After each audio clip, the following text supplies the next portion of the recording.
Good morning, everybody. See already a couple of ministers coming in. Please have a seat, dear colleagues. We have to start on time. Please have a seat right now.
Good morning.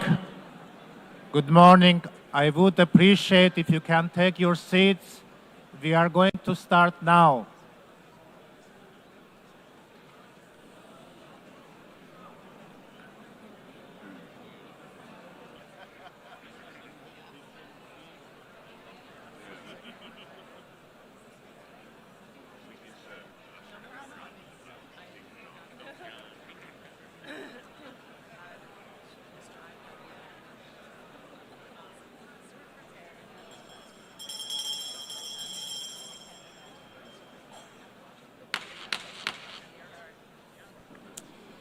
Good morning, everybody, and please have a seat. If I could ask for everybody's attention and finding a seat. I call to order the high-level plenary meeting to commemorate the 80th anniversary of the establishment of the United Nations. I would kindly ask all delegations to take a seat and keep silent. On the left side of the room, could you please, also on the blue seats, on the left side, please take a seat. I call to order the high-level plenary meeting to commemorate the 80th anniversary of the establishment of the United Nations. I would like to warmly welcome all of you to this milestone anniversary of our United Nations. Now, when everybody has found a seat, and in respect to the performance we are hearing right now, I now invite the artists to take their position on the stage. I would like to welcome the Met Chorus artists, accompanied by pianist Mr. Howard Watkins, together with the Sing for Hope Youth Choirs, under the direction of Mr. Tillman Michael. They will be performing this morning the commemoration of the 80th anniversary of the establishment of the United Nations. I now invite delegations to sit down, enjoy and listen to the musical performance.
Nations in ruins, more than 70 million dead, 2 world wars in a single generation, the unspeakable horrors of the Holocaust, and 72 territories still under colonialism.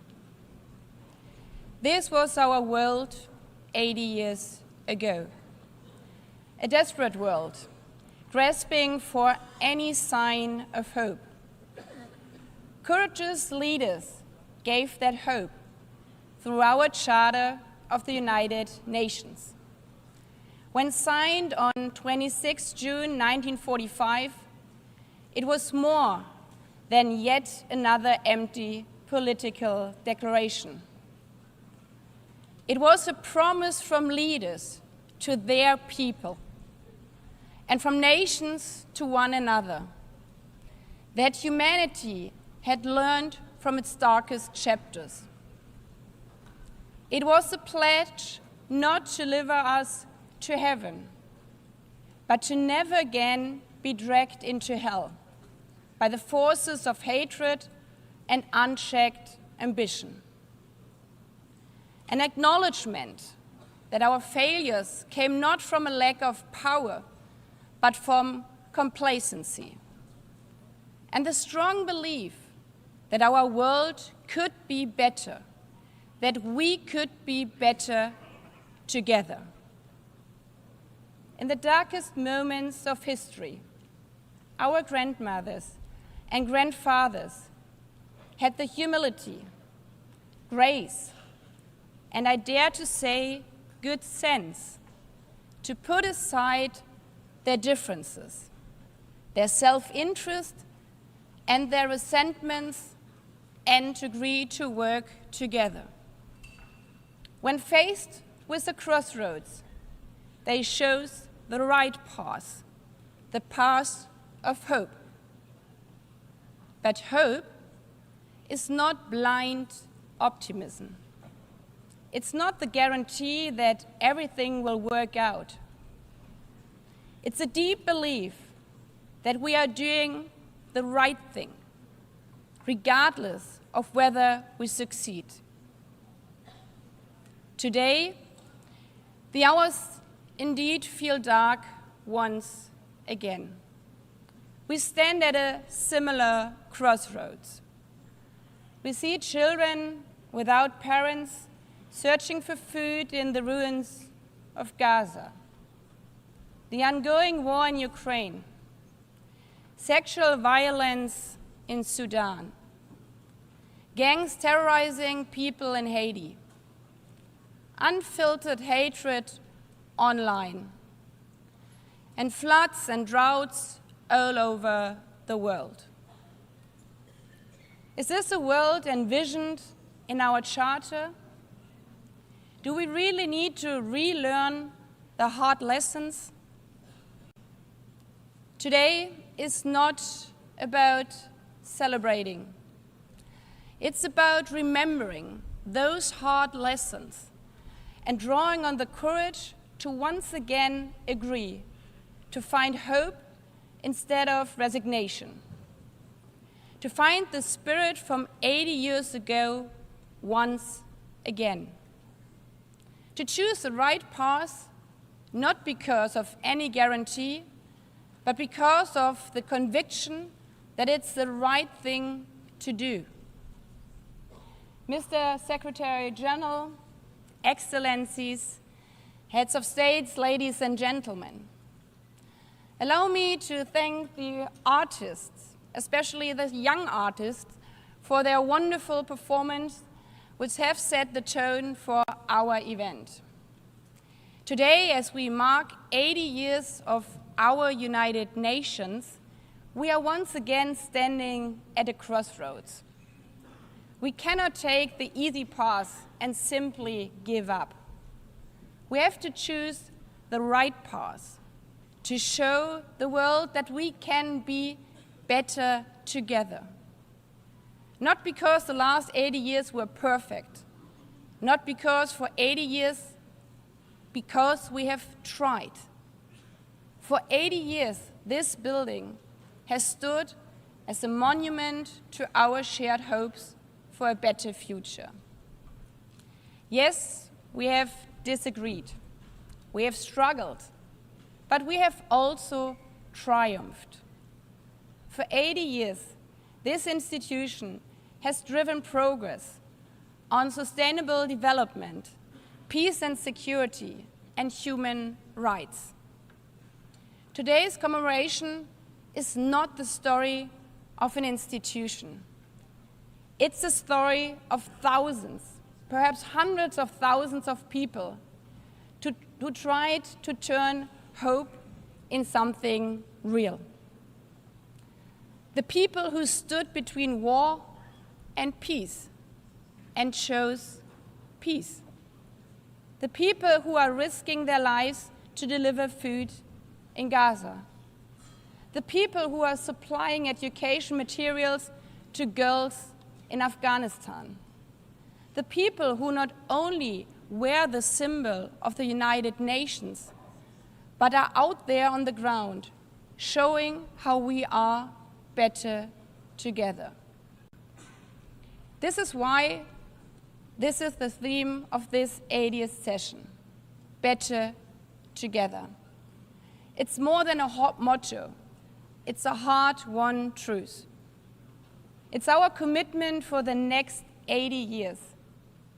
Our commitment to not only hope for problems to vanish, but to find the courage to confront them. Better together means to act where action is hard, to choose dialogue and diplomacy when division is easier. Hope at this 80th anniversary means that this session is not remembered not only for its milestone year, but as a moment when we called on extraordinary resolve equal to the extraordinary challenges we face. We owe this to the people, to the men and women, boys and girls who are not giving up, even in the darkest hours of war, who look still to the streaming blue flag for hope, the flag of our United Nations. Not perfect, not finished, but always better together.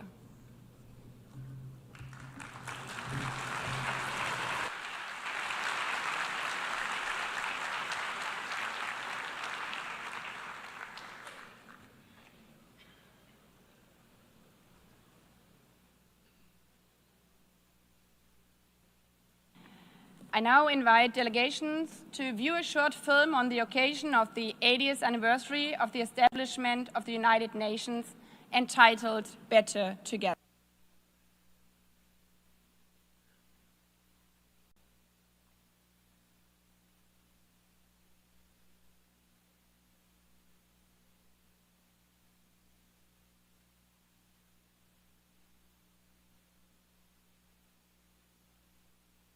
Chose peace. People who said, dignity cannot be broken. People who carried food on their backs, who rebuilt schools, who gave shelter to strangers. People who stood for the earth before it was too late. And the people who will carry it forward. The young, the unheard, the unstoppable. For 80 years, this has been and will be the work of humanity. Not perfect, not finished, but always better together. 80 years and more for peace, human rights, and sustainable development. UN. Better together. I give the floor to His Excellency Antonio Guterres, Secretary General of the United Nations.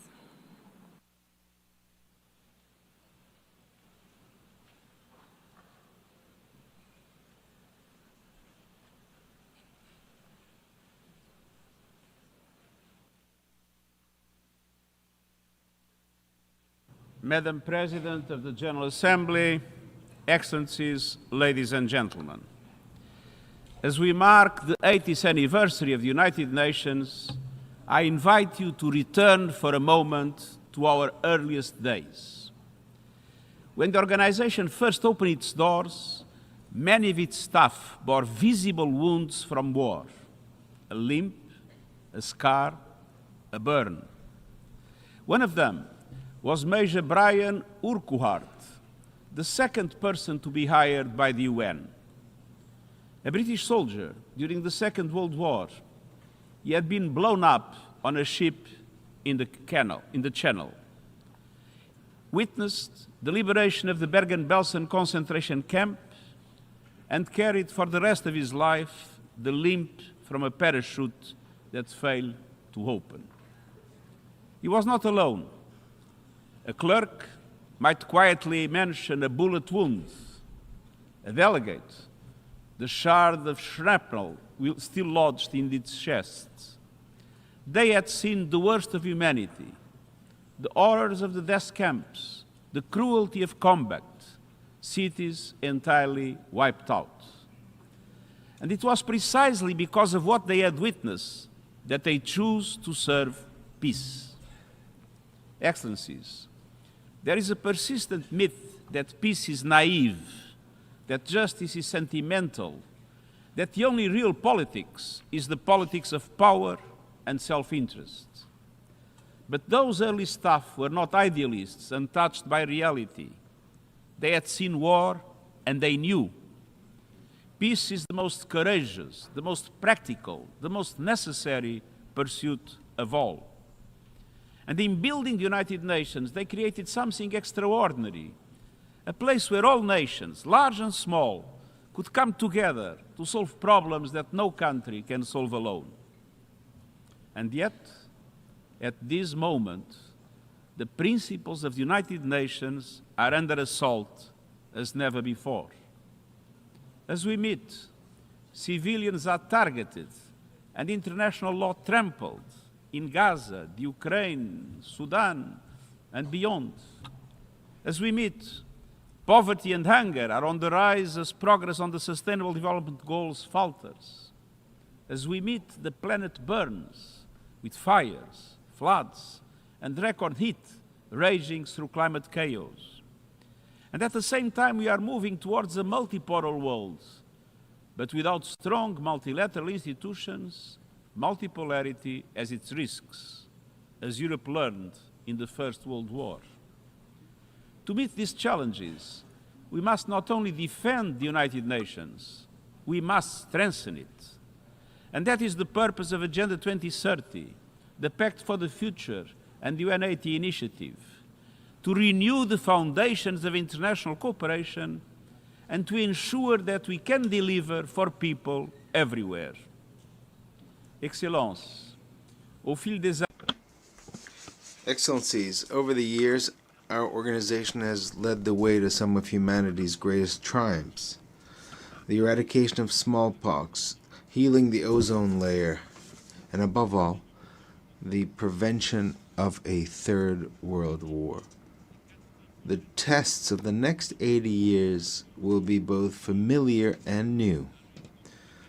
The battle will continue against war and poverty, but also climate chaos, runaway technologies, the militarization of space, and crises we cannot yet imagine. To meet these challenges, let us remember what our founders knew. The only way forward is together.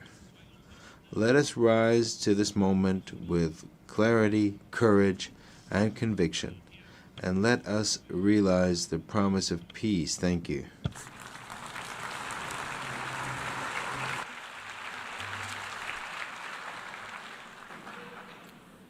I thank the Secretary General. I have the honor now to give the floor to Her Excellency Ellen Johnson Sirleaf, former President of Liberia, 2011 Nobel Peace Laureate, and Africa's first elected female head of state, a champion of peace, justice, and democratic governments, a former United Nations staff member, and a steadfast voice for multilateralism.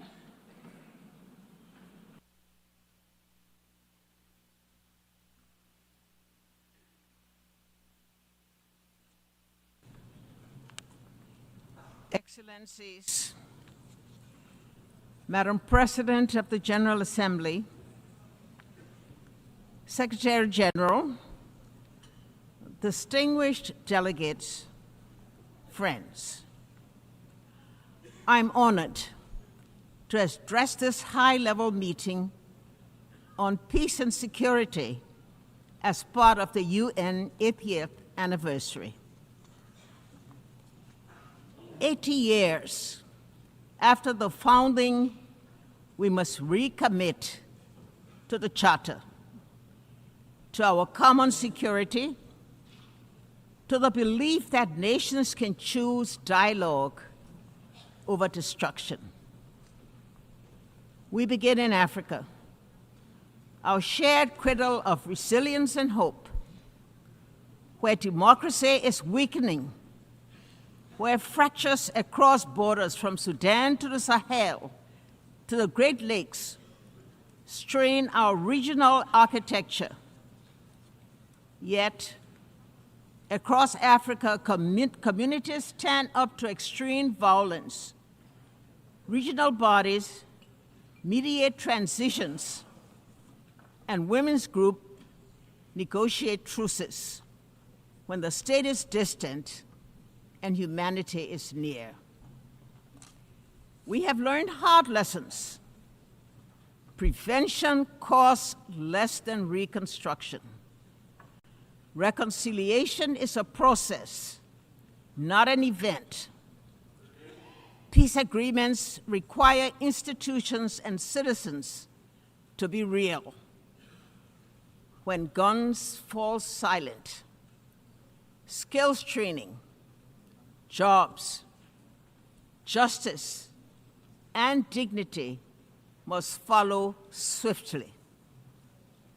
Liberia's story illustrates UN-led progress and success. The largest peacekeeping force joined Africa's forces to disarm fighters, support elections, reform security institutions, and create space for reconciliation and growth. India's all-female formed police unit strengthened protection and public trust. The mission ended with Liberia standing on its own feet, out of war, into a fragile peace with accountability, inclusive dialogue, and economic opportunity for young people. We must acknowledge that the multilateral architecture built to shield future generations from war is underperforming.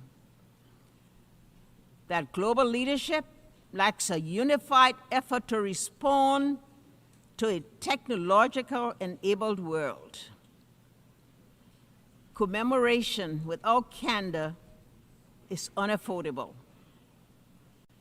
The world asks whether this House will protect civilians and uphold international humanitarian law. These are not words of despair.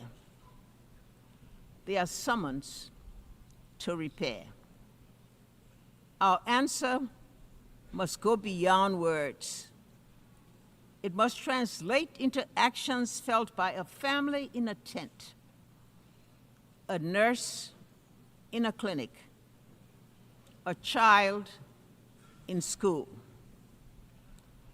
A call for change, a renewed vision of collective security, and a broader approach to the triple planetary crisis and worsening inequality. The call for the new design of a new vision, better together, must ensure immediate protection of civilians, finance for conflict prevention, proposals that pay real people, leaders who are audible and accountable, women at the table with budgets that guarantee their participation in all peace negotiation delegations, and the deep weaponization of the information space. None of this is beyond our reach. It demands humility to listen, courage to compromise, persistence to implement. Peace is not built only in conference rooms. but in classrooms where girls learn without fear, clinics where mothers deliver safely, markets where youth find dignified work, courts where law is fair, and in daily acts of neighborly coexistence.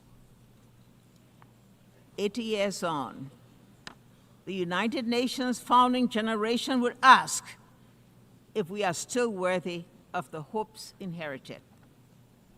Our answer must be yes. Not because the world is less dangerous, but because our determination is stronger. Better together. Your theme,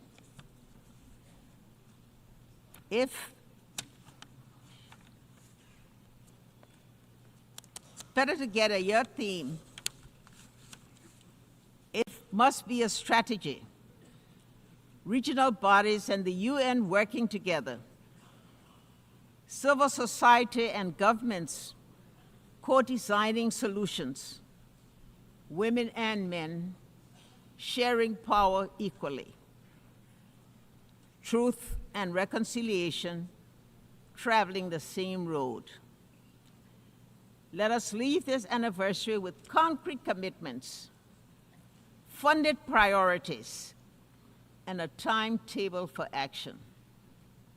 Show those in shelters standing in the bread lines and awaiting news of loved ones that the United Nations, as it celebrates its 80th year, remains a place of peace, a place of refuge, a place of unity, and a place of hope.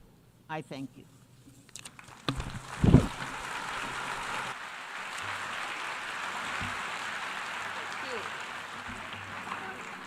I thank Her Excellency Ellen Johnson-Sirleaf for your strong and wise words. I now give the floor to Her Excellency Gro Harlem Brundtland, former Prime Minister of Norway, former Director General of the World Health Organization, a medical doctor committed to health as a human right, and instrumental in placing sustainable development at the forefront of our international agenda.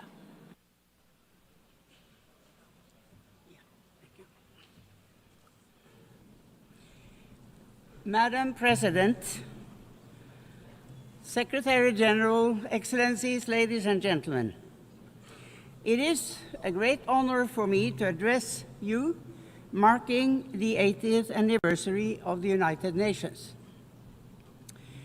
I was born at the cusp of the World War II.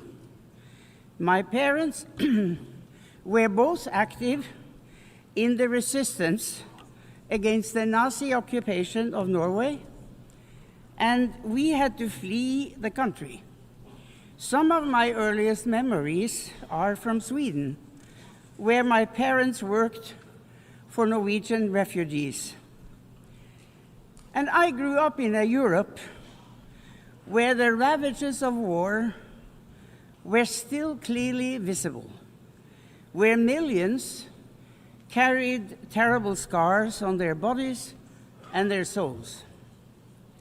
It is against this background that the UN was founded, not as a symbol, but as a solemn promise.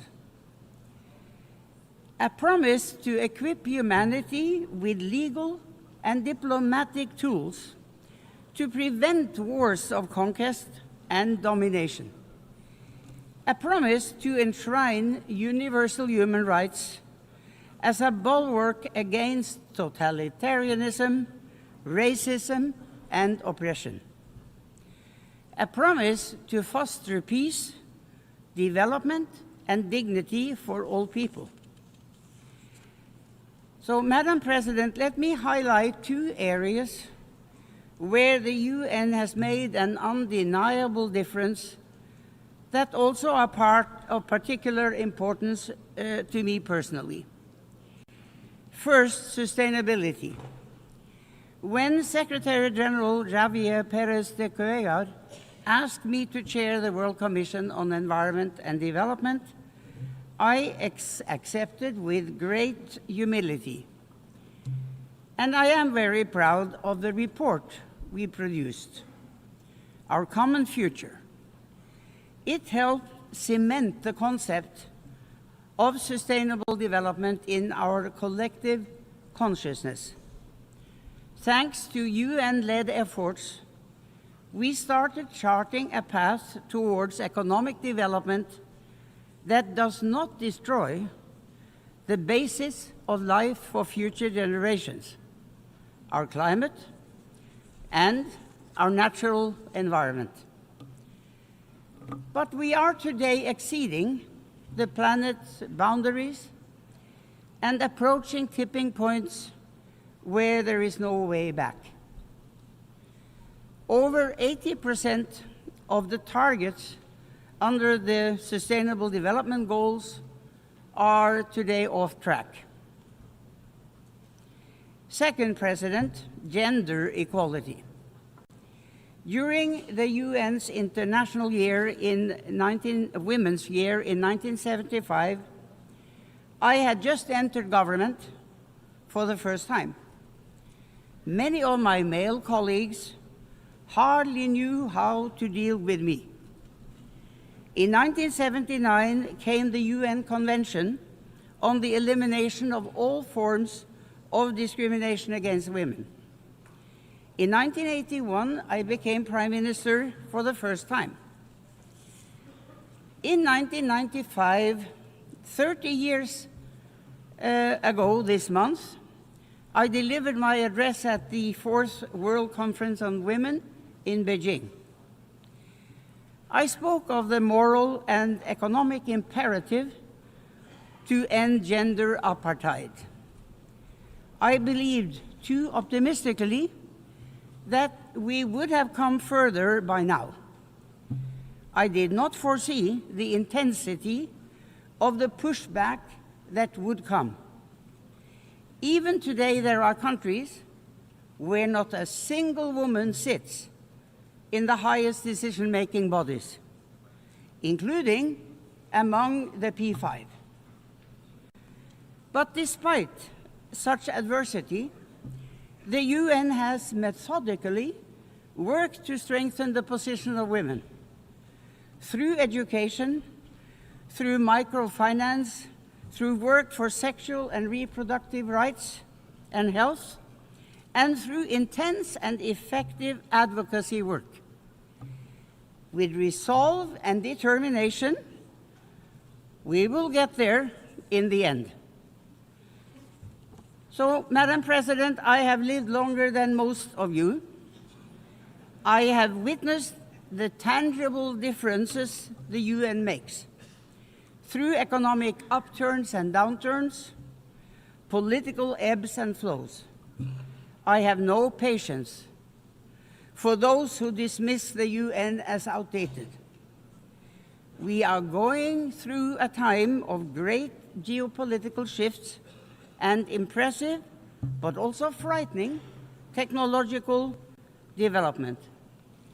The UN as our common hub for getting the facts on the table, debating and deciding on solutions, and acting is more important than ever.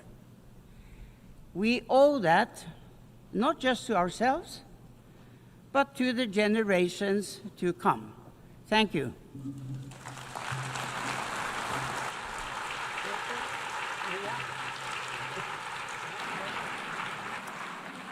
I thank Her Excellency Gro Harlem Brundtland for her blunt and powerful words.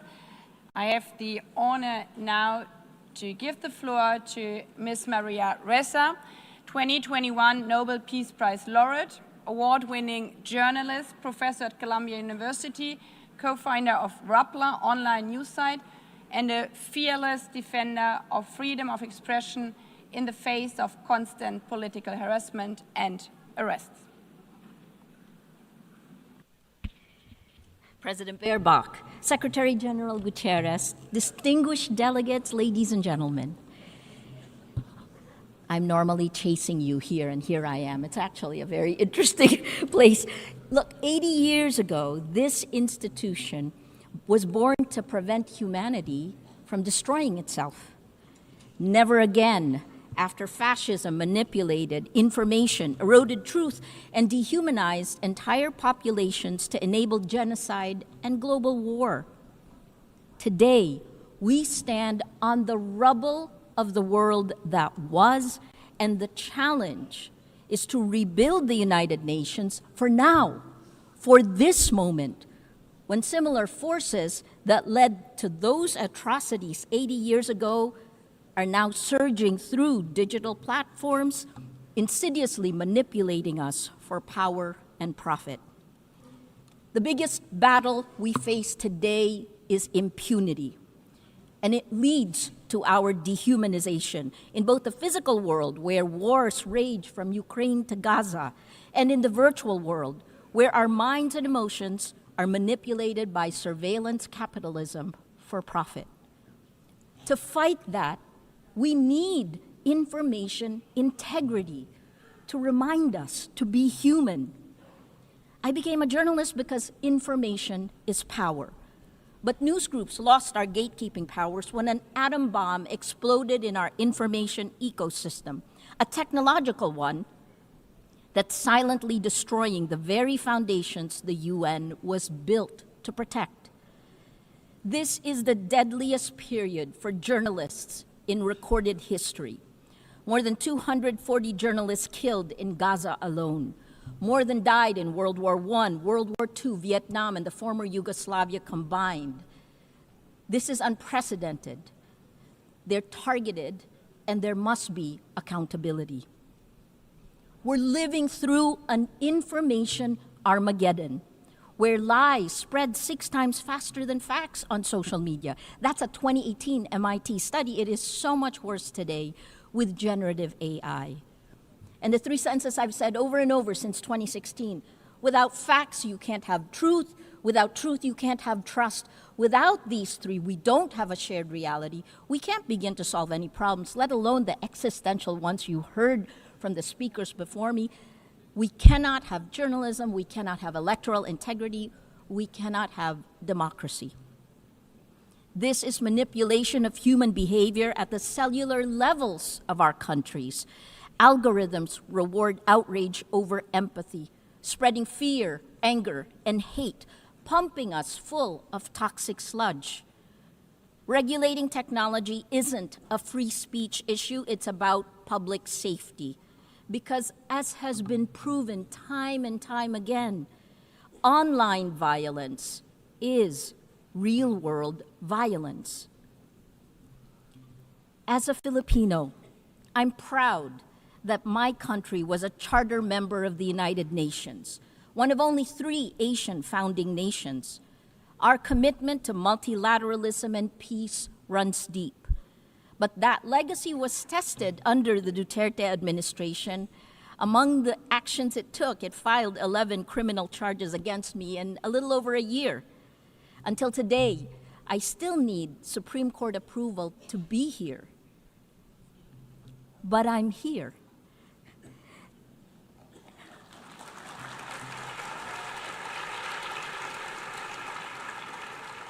And my former president, well, he was arrested in March for alleged crimes against humanity and is detained at The Hague waiting for trial. Impunity ends. The rule of law, championed now by the Philippines as it chairs the 6th Committee on Legal Questions, ultimately prevailed. We moved to it. The trends are clear. We are electing illiberal leaders democratically. As of March this year, VDEM said that 72% of the world is now under authoritarian rule. So we turn to you at the UN. It has its critics because you have to move faster. Security Council votes paralyze action on major crises. Outdated representation excludes rising powers. Bureaucratic processes respond too slowly to urgent threats. But as you know, the solution isn't to abandon multilateralism, it's to strengthen it by addressing the very impunity that undermines international law. At this time of creative destruction, I implore you to create. Here are 3 solutions. First, end big tech impunity through global accountability. We need binding standards for international to restore and regulate information integrity, just as we have for nuclear weapons and climate change. There are 2 new initiatives, first from the Vatican, created last weekend with His Holiness Pope Leo XIV, a declaration demanding artificial intelligence remain under human control with clear accountability mechanisms.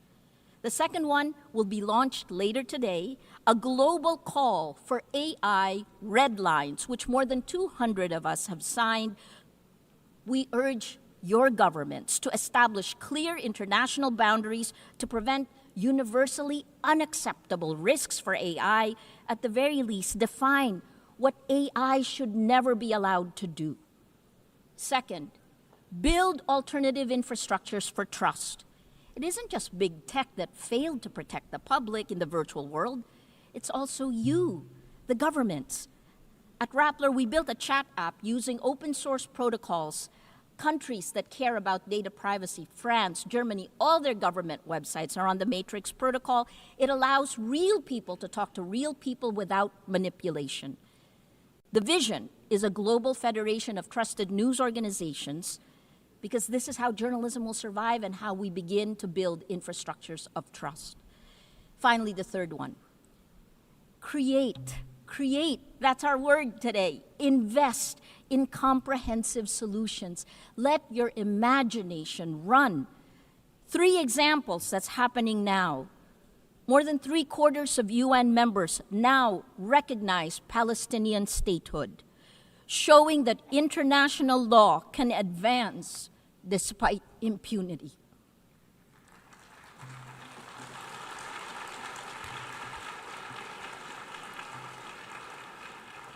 On gender, the Nobel Women's Initiative have demonstrated that in nearly every conflict around the world, women are leading efforts for peace, defying displacement, patriarchy, gender apartheid, and militarized violence every day. And finally, on Wednesday, Demokrasya Siyempre, 20 nations will pledge to strengthen democratic institutions and fight for information integrity. More than 40 Nobel laureates we have gathered together to support this multilateral initiative led by the Global South. Information integrity is the mother of all battles.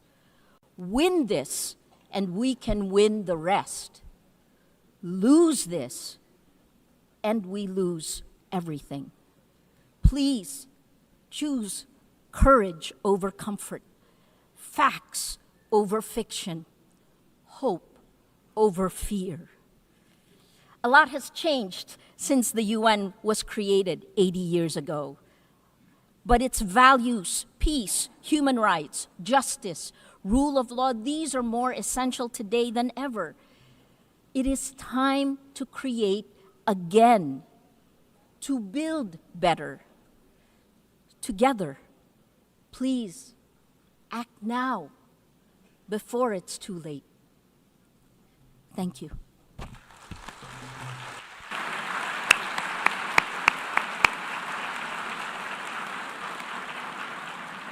I thank Maria Ressa also for her very powerful words. I now invite Ms. Mariam Burka, United Nations Global Advocate for Peace and youth leader, whose work bridges art, activism, championing women's rights, youth empowerment, and peace building, to recite a poem.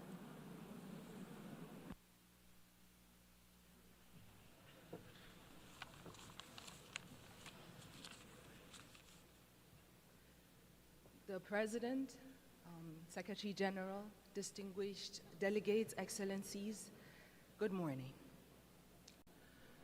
Walking these halls, I realized that the United Nations was not built from harmony. It grew out of the ashes of war and the grief watered by the collective memory of what happens when dialogue and cooperation fails.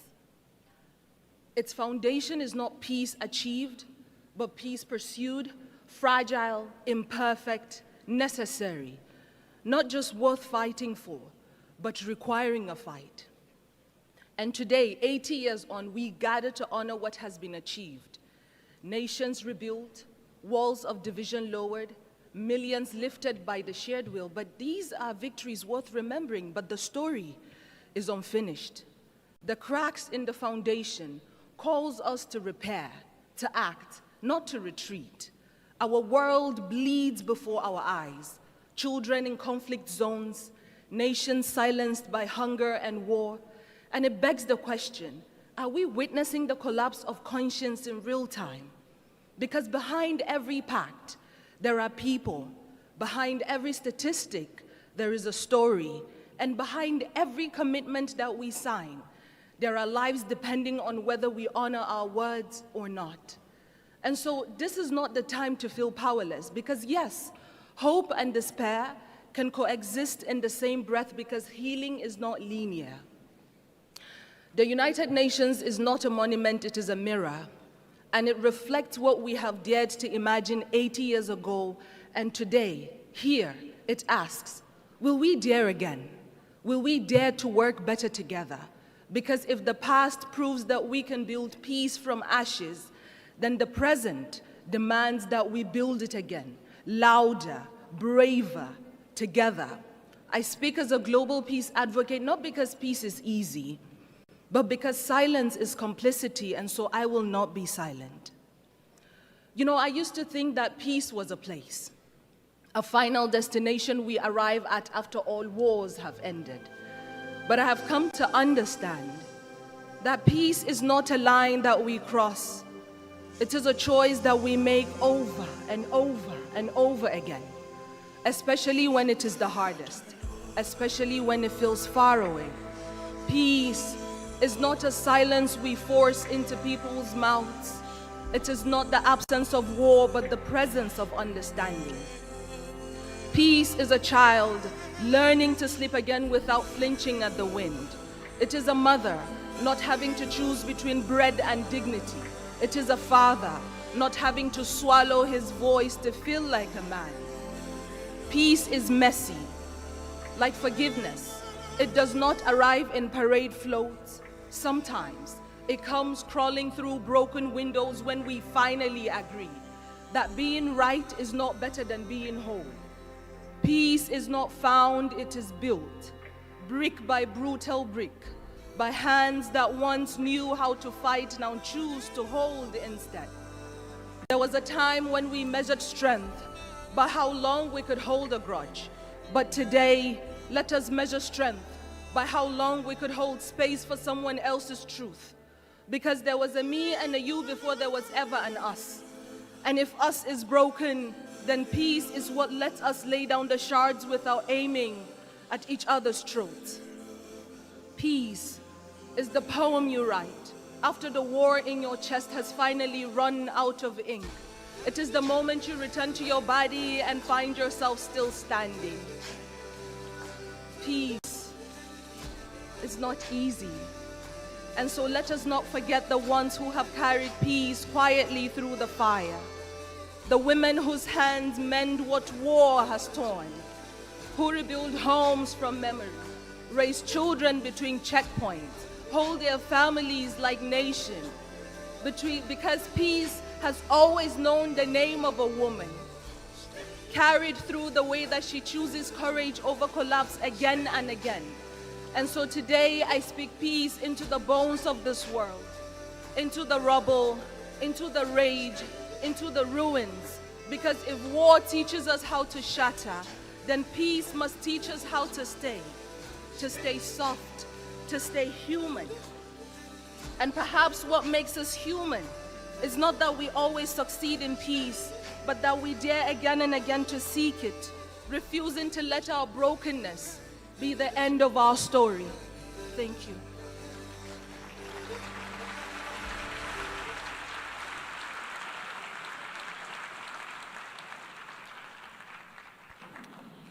I thank Ms. Burkhan, and as we conclude and after listening to this beautiful poem, let me emphasize again, peace is only a word and better together is only a slogan until we embrace it. So I invite you to embrace and live up to be better together over this 80th session. This is not the story of an institution.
The 10,002nd meeting of the Security Council is called to order. The provisional agenda for this meeting is threats to international peace and security. The agenda is adopted. I would like to warmly welcome distinguished ministers and other high-level representatives present in the Security Council chamber. Your presence today underscores the importance of the subject matter under discussion. In accordance with Rule 37 of the Council's Provisional Rules of Procedure, I invite the representative of Estonia, Germany, Latvia, the Kingdom of the Netherlands, Poland, Romania, Sweden, and Ukraine to participate in this meeting. It is so decided. In accordance with Rule 39 of the Council's Provision Rules of Procedure, I invite Mr. Miroslav Jenča, Assistant Secretary General for Europe, Central Asia, and Americas, Departments of Political and Peacebuilding Affairs and Peace Operations to participate in this meeting. It is so decided. In accordance with Rule 39 of the Council's Provision Rules of Procedure, I also invite Her Excellency Ms. Kaja Kallas, High Representative of the European Union for Foreign Affairs and Security Policy and Vice President of the European Commission, to participate in this meeting. It is so decided.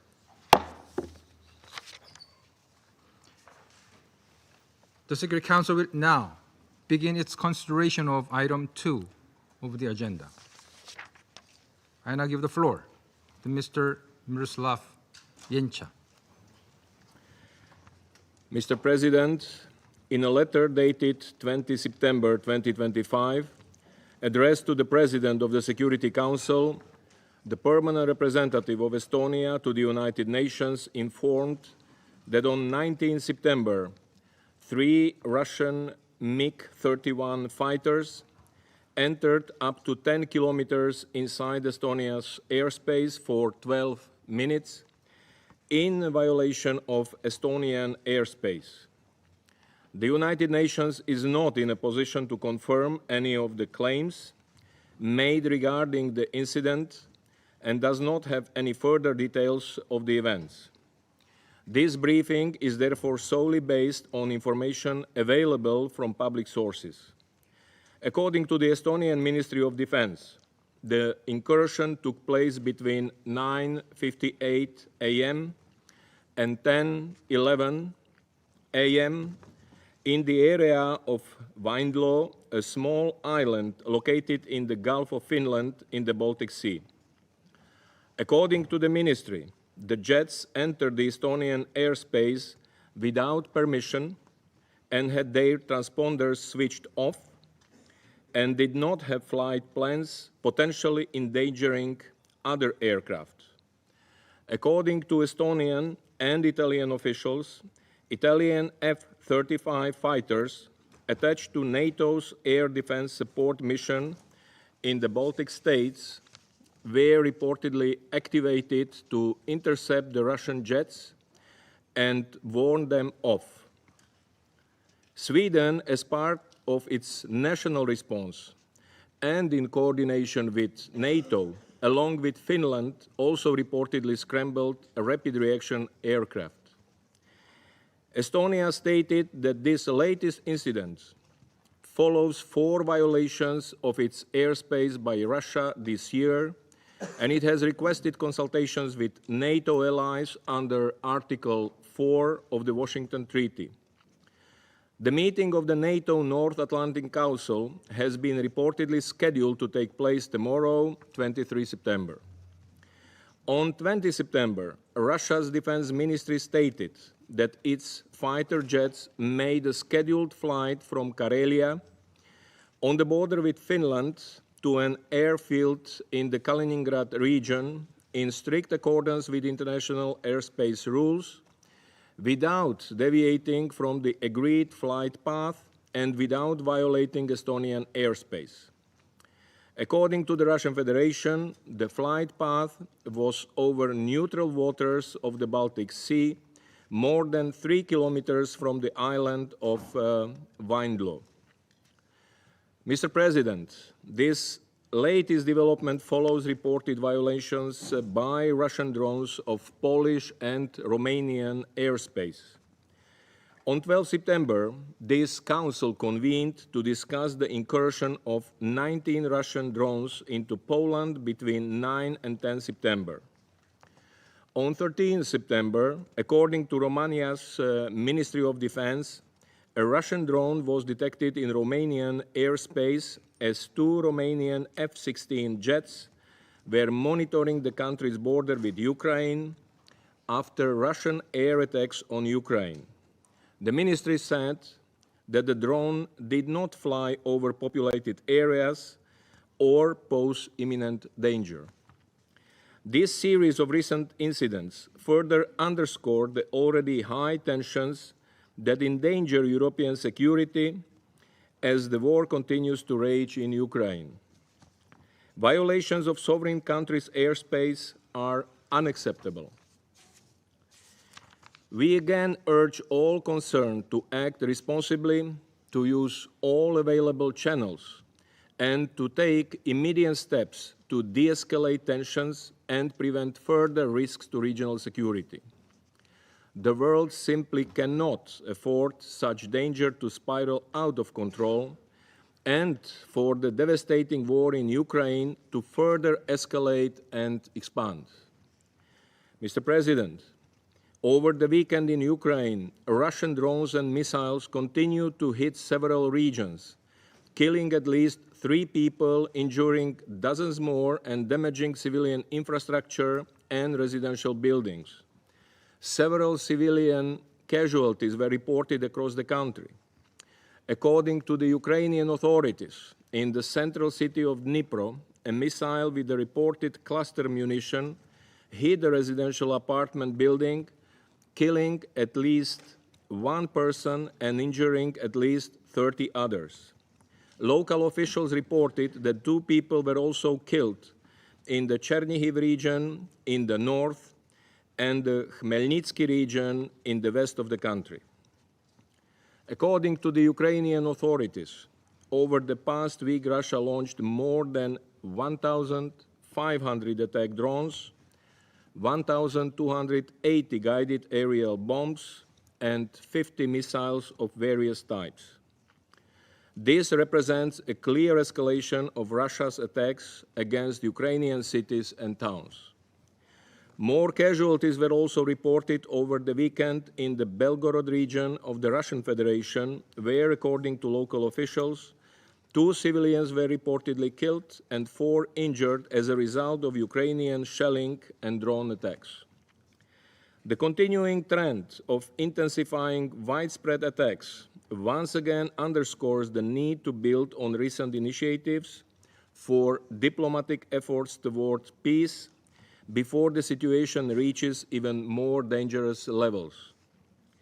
We reiterate our call for a full, immediate, and unconditional ceasefire to pave the way for a just, lasting, and comprehensive peace in Ukraine in line with the UN Charter, international law, and relevant UN resolutions. The United Nations remains ready to support all meaningful efforts to this end. I thank you. I thank Mr. Yencha for his briefing. I now give the floor to His Excellency Mr. Lars Roque Rasmussen, Minister for Foreign Affairs of Denmark.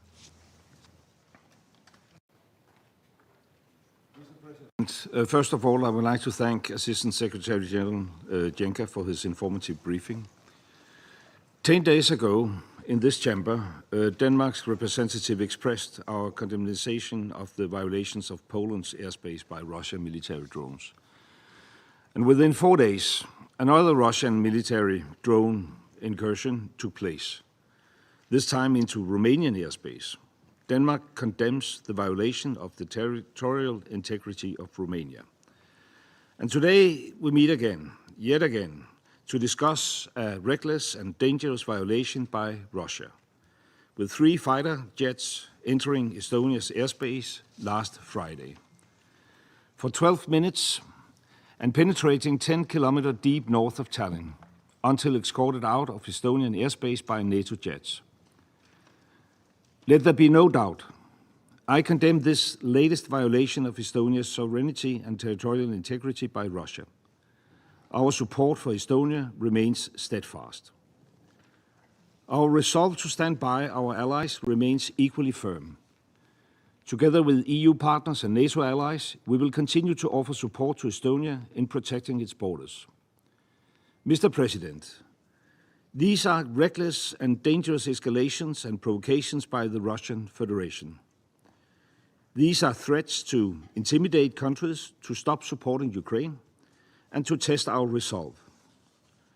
Russia clearly feels it can act with impunity in Ukraine, the Baltic Sea, the Black Sea, the whole of Eastern Europe. Denmark and its allies will not be provoked by Russia. On the contrary, it only strengthens our resolve and further intensifying our long-standing support to Ukraine, whatever threats are made. We have seen this playbook before.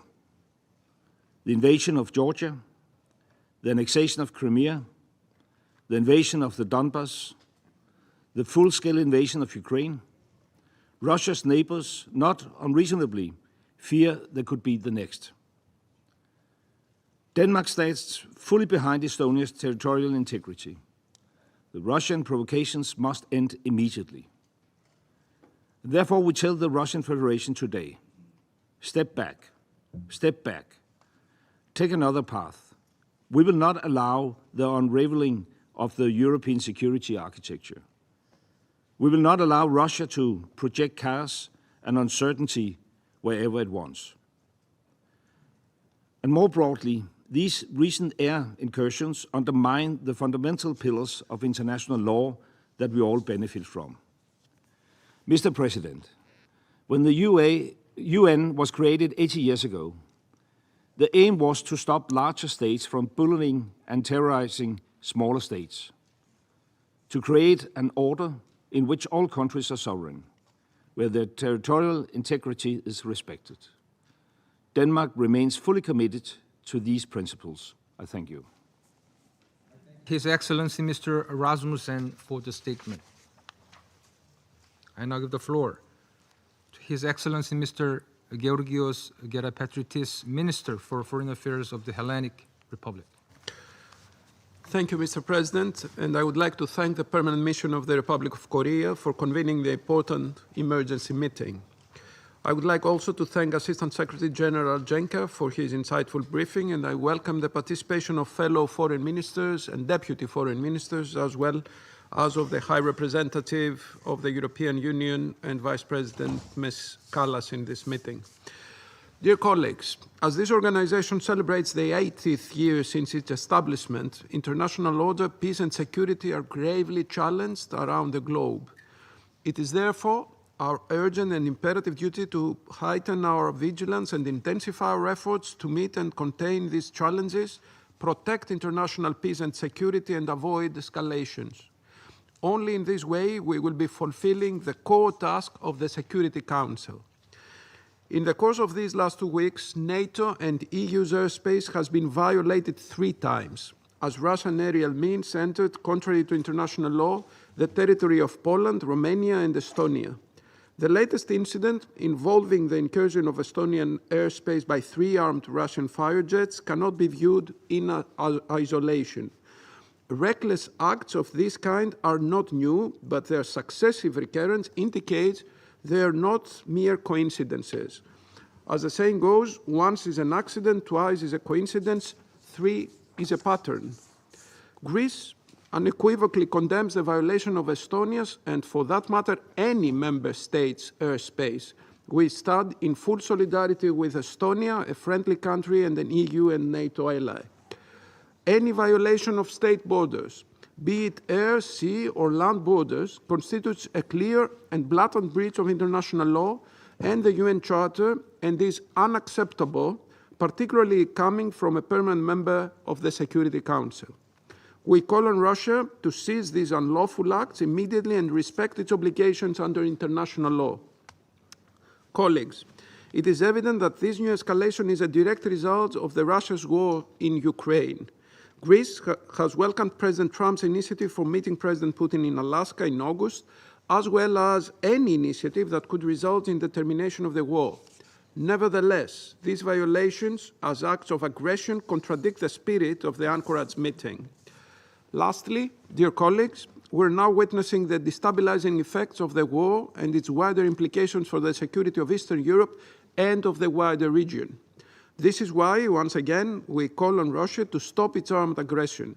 A comprehensive, just, and lasting peace in Ukraine, based on the principles of sovereignty, independence, and territorial integrity of states, must remain our foremost goal. A peace safeguarded by credible and robust security guarantees which will effectively deter any recurrence of armed aggression that precludes further escalation and that is in line with international law, the UN Charter, the General Assembly resolutions, and the Helsinki Final Act. I thank you. I thank His Excellency Mr. Gerapatritis for the statement. And I give the floor to Her Excellency Mr. Yvette Cooper, MP, Secretary of State for Foreign, Commonwealth and Development Affairs of the United Kingdom. Thank you, Mr. President, and thank you to the Assistant Secretary-General for that briefing. For 3.5 years, the world has witnessed a permanent member of this Council engaged in the full-scale and unprovoked invasion of another state, a violation of its most basic obligations under the UN Charter. As President Trump and President Zelensky have worked for peace, the Russian Federation has starkly escalated its attacks. Attacks on the Council of Ministers, on the British Council building, and repeated attacks on residential flats and homes as children sleep in their beds. And we meet today now at the request of Estonian allies because Russia's recklessness is escalating. In the last 2 weeks alone, over 20 Russian drones in Polish airspace, a drone through Romanian territory, and now 3 Russian MiG-31 fighter jets with their transponders turned off, violating Estonian airspace for 12 minutes. At best, these latest acts are dangerous and reckless. At worst, they are a deliberate attempt to undermine the territorial integrity of sovereign nations and European security. They risk miscalculation.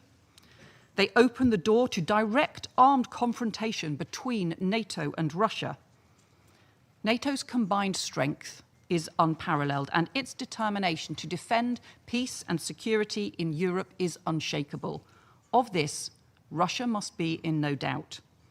And I commend the resolute and firm response of Estonia, Poland, and Romania, and all NATO allies.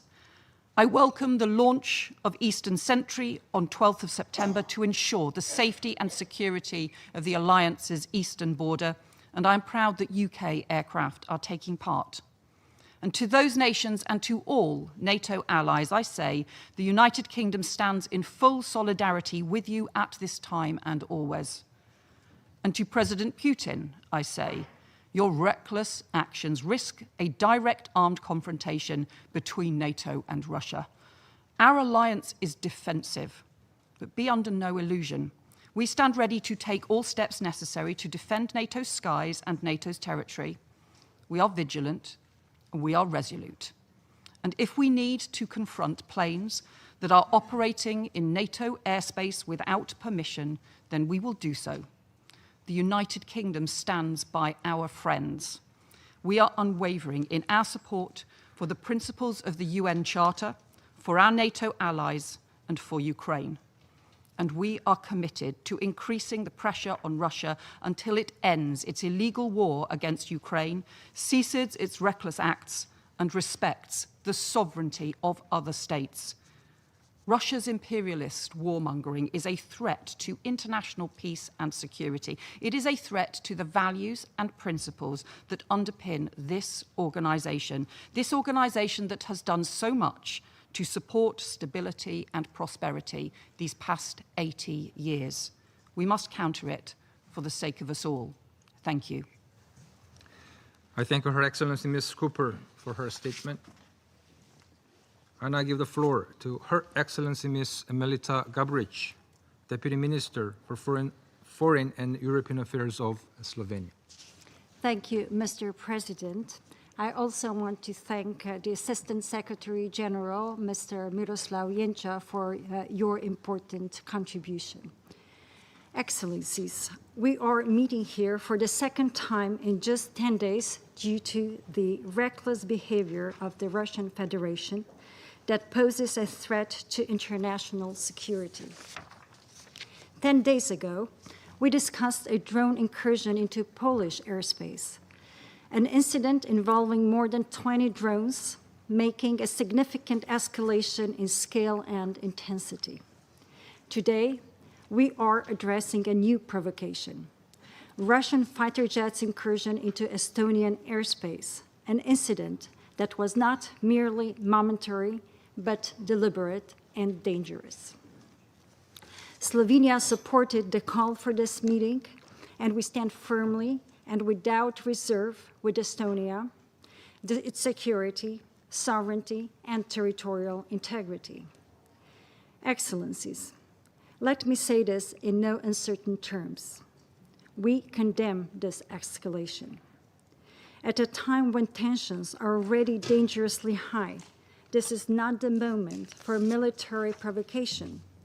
This is a high time for dialogue, a high time for diplomacy.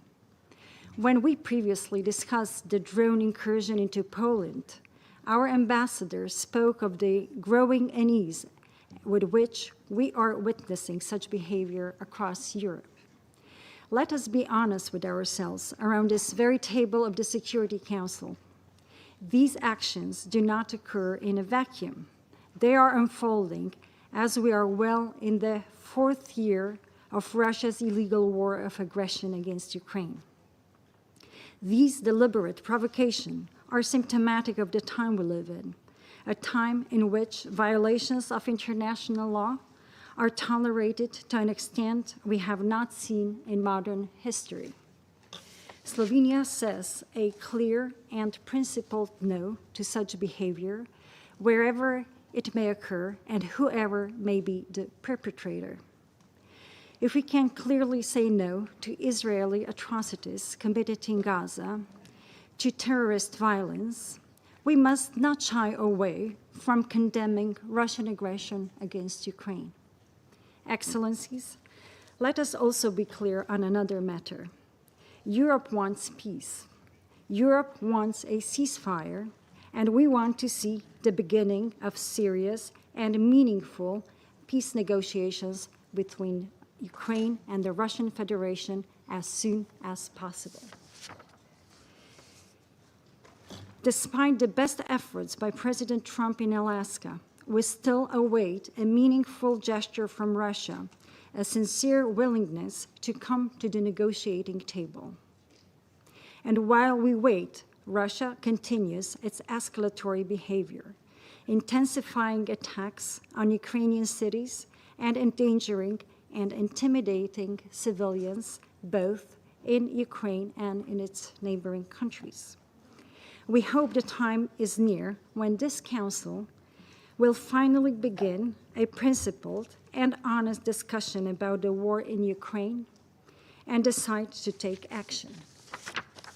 Until then, and allow me to repeat this, Slovenia will stand firmly with Estonia, with Ukraine, and with any other member of this organization that needs to be protected from unlawful, charter-violating actions by those who believe that might makes right.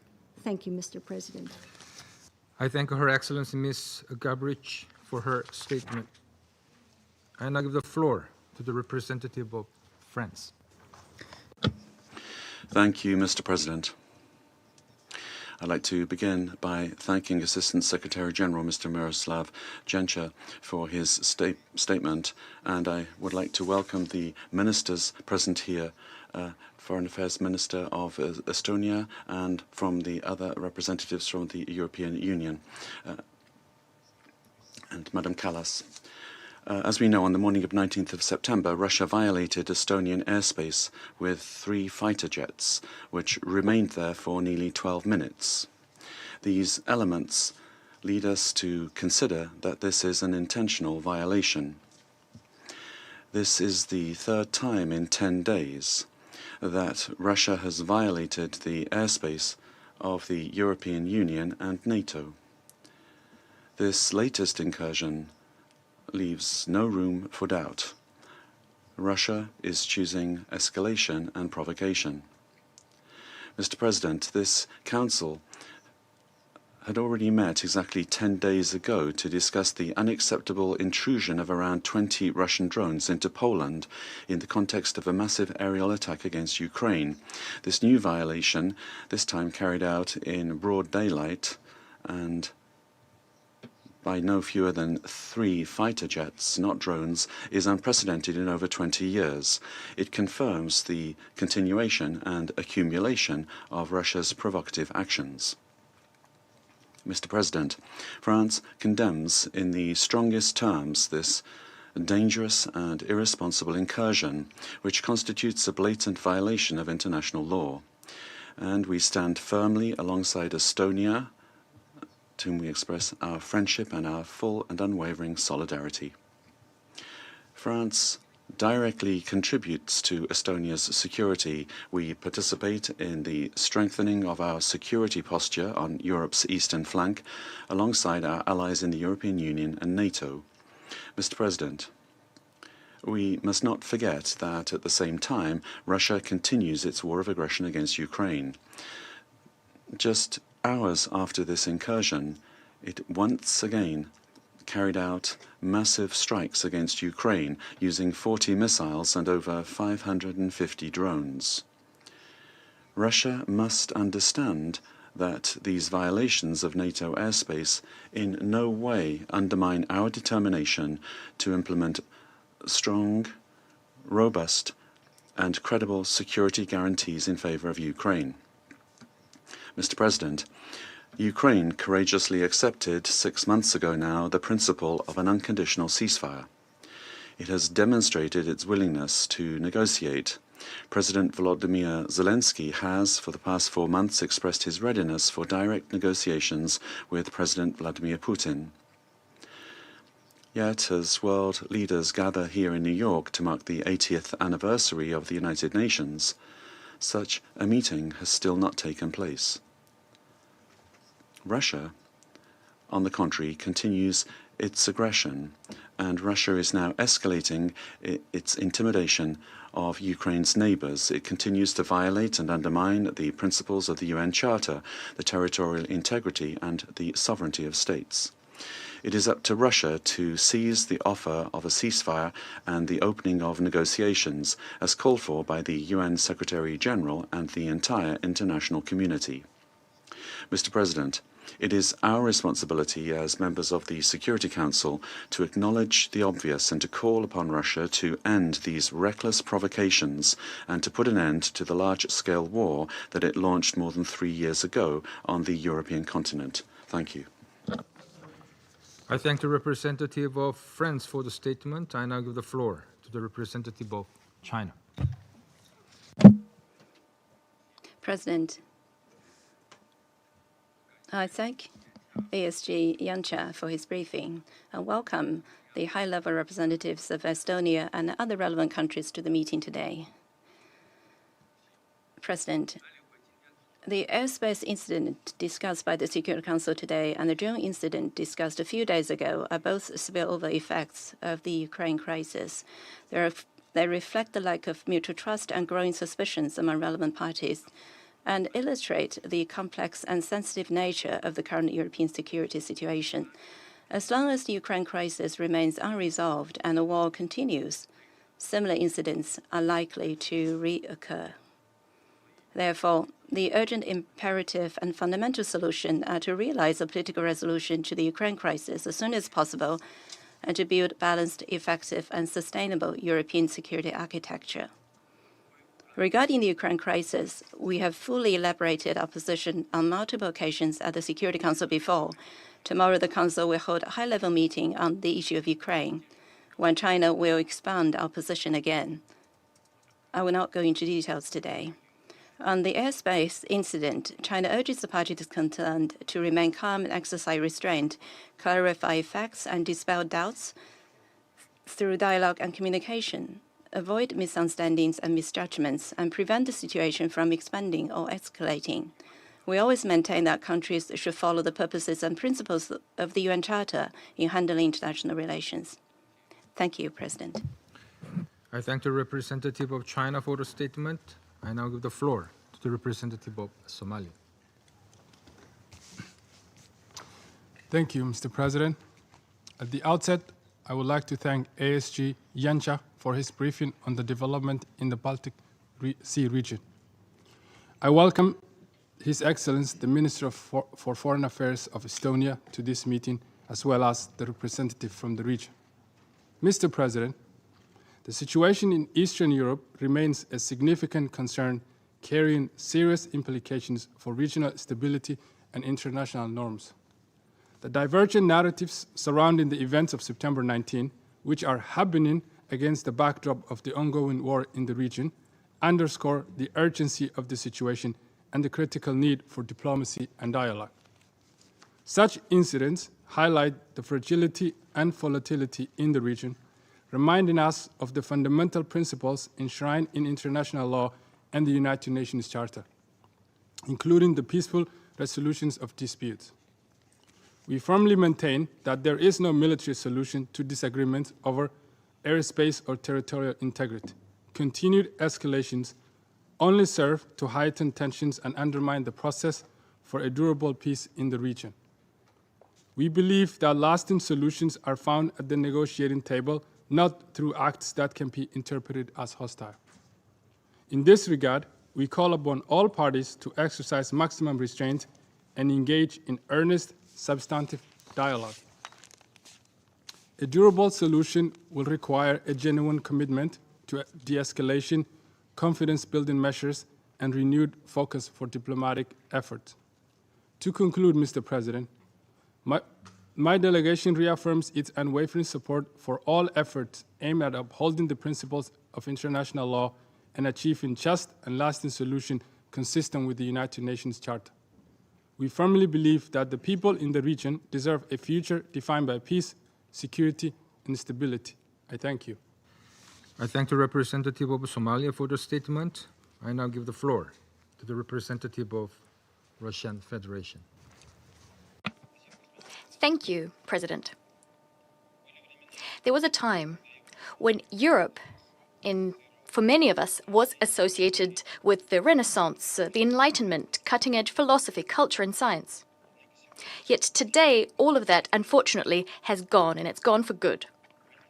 Voltaire, Rousseau, Kant, and other leading philosophers have been replaced with the von der Leyens, the Callises, and the Johnsons, as well as other small-time blinkered Russophobes, thanks to their efforts, the primitive hatred for our country, and an attempt to portray Russia as the main threat to pan-European security, is, before our very eyes, becoming the only ideology of European states.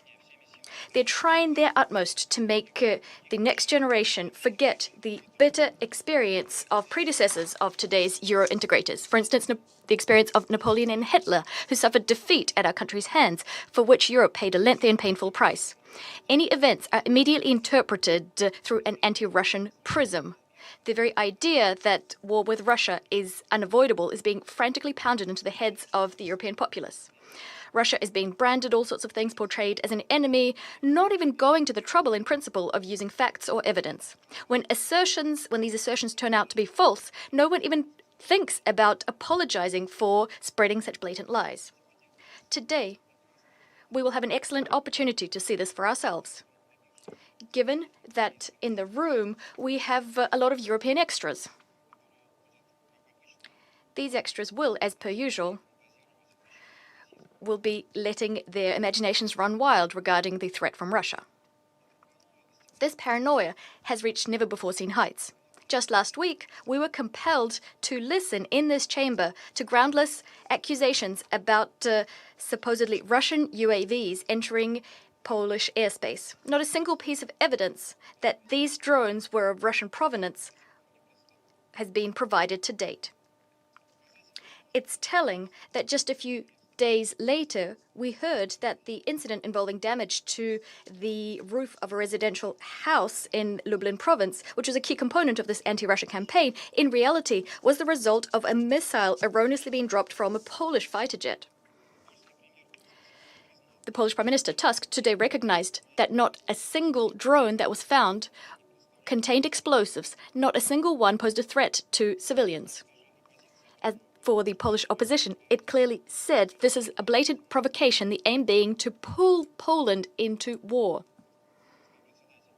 President, we take very seriously allegations against our armed forces. We always try to get the facts, which should allow us to understand what actually happened.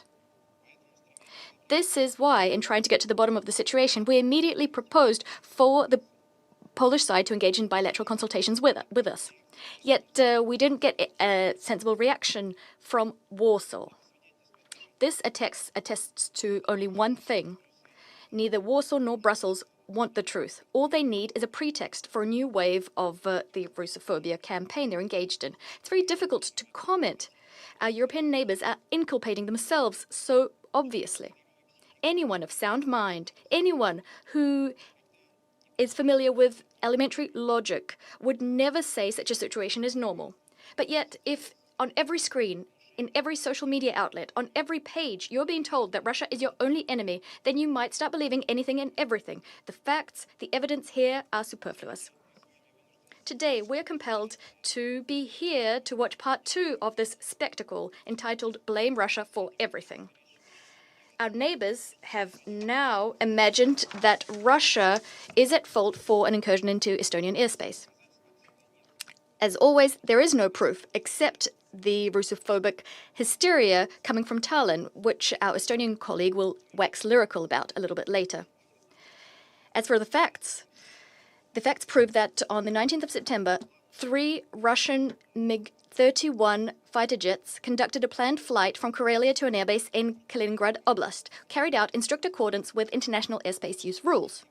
The Russian aircrafts did not stray from the agreed route, nor did they cross into Estonian airspace. Their trajectory, their flight was over the neutral waters of the Baltic Sea, over 3 kilometers from the island of Vindlo. Flight recorded data confirm this. If Estonia wanted to, it could have checked this itself. But Tallinn is not pursuing such an objective. Their goal is different, going against common sense and the facts to foment hysteria and accuse Russia of provocations. Thus, NATO representatives rushed to call what happened reckless behavior. And the head of European diplomacy, who also happens to be Estonian, called for a firm stance in support of the Baltic states. To be perfectly frank, our European colleagues deserve our sympathies. After all, the project they'd been building on our borders for years, the anti-Russia project, and this is what Ukraine was actually turned into after 2014, this project is coming apart at the seams, discrediting itself. Ukraine became the Zelensky concentration camp long ago. It's not sparing its people. They're dying by the thousands every day in a senseless meat grinder in the name of Western geopolitical interests. The Zelensky regime has turned its country into a symbol of corruption, outright theft, violations of human rights, the freedom of religion, and the freedom of speech. In European capitals, despite all of this, they continue to laud so-called Ukrainian achievements, giving money and weapons to the Kiev regime, although they're clearly increasingly ashamed of their own puppets. However, they can't understand how to disentangle themselves from this fix. As a result, not-so-creative Euro bureaucrats have found nothing better to do than to whip up anti-Russian hysteria in the hope that European voters won't notice. This is a strange strategy, and without a doubt, it will achieve the opposite of what it intends to do. What will they accuse Russia of next? After all, they're not bothering to check the evidence nor the logical rationale for our actions. It's hard to think where their imaginations will take us next when no one cares about the facts. President, without a doubt, we understand that the hysteria of our European colleagues is also directed at trying to return the new U.S. administration, including President Trump, to an anti-Russia course. It's aimed at undermining the understandings and undertakings entered into by Russia and the U.S. by their presidents in Alaska a month ago. On this note, I'd like to quote the U.S. Vice President, J.D. Vance, who, at the Munich Security Conference at the start of this year, voiced some uncomfortable conclusions, uncomfortable for Europe. The threat, and here I quote, the threat that I worry about vis-a-vis Europe is not Russia, not China. It's not any other actor, external actor.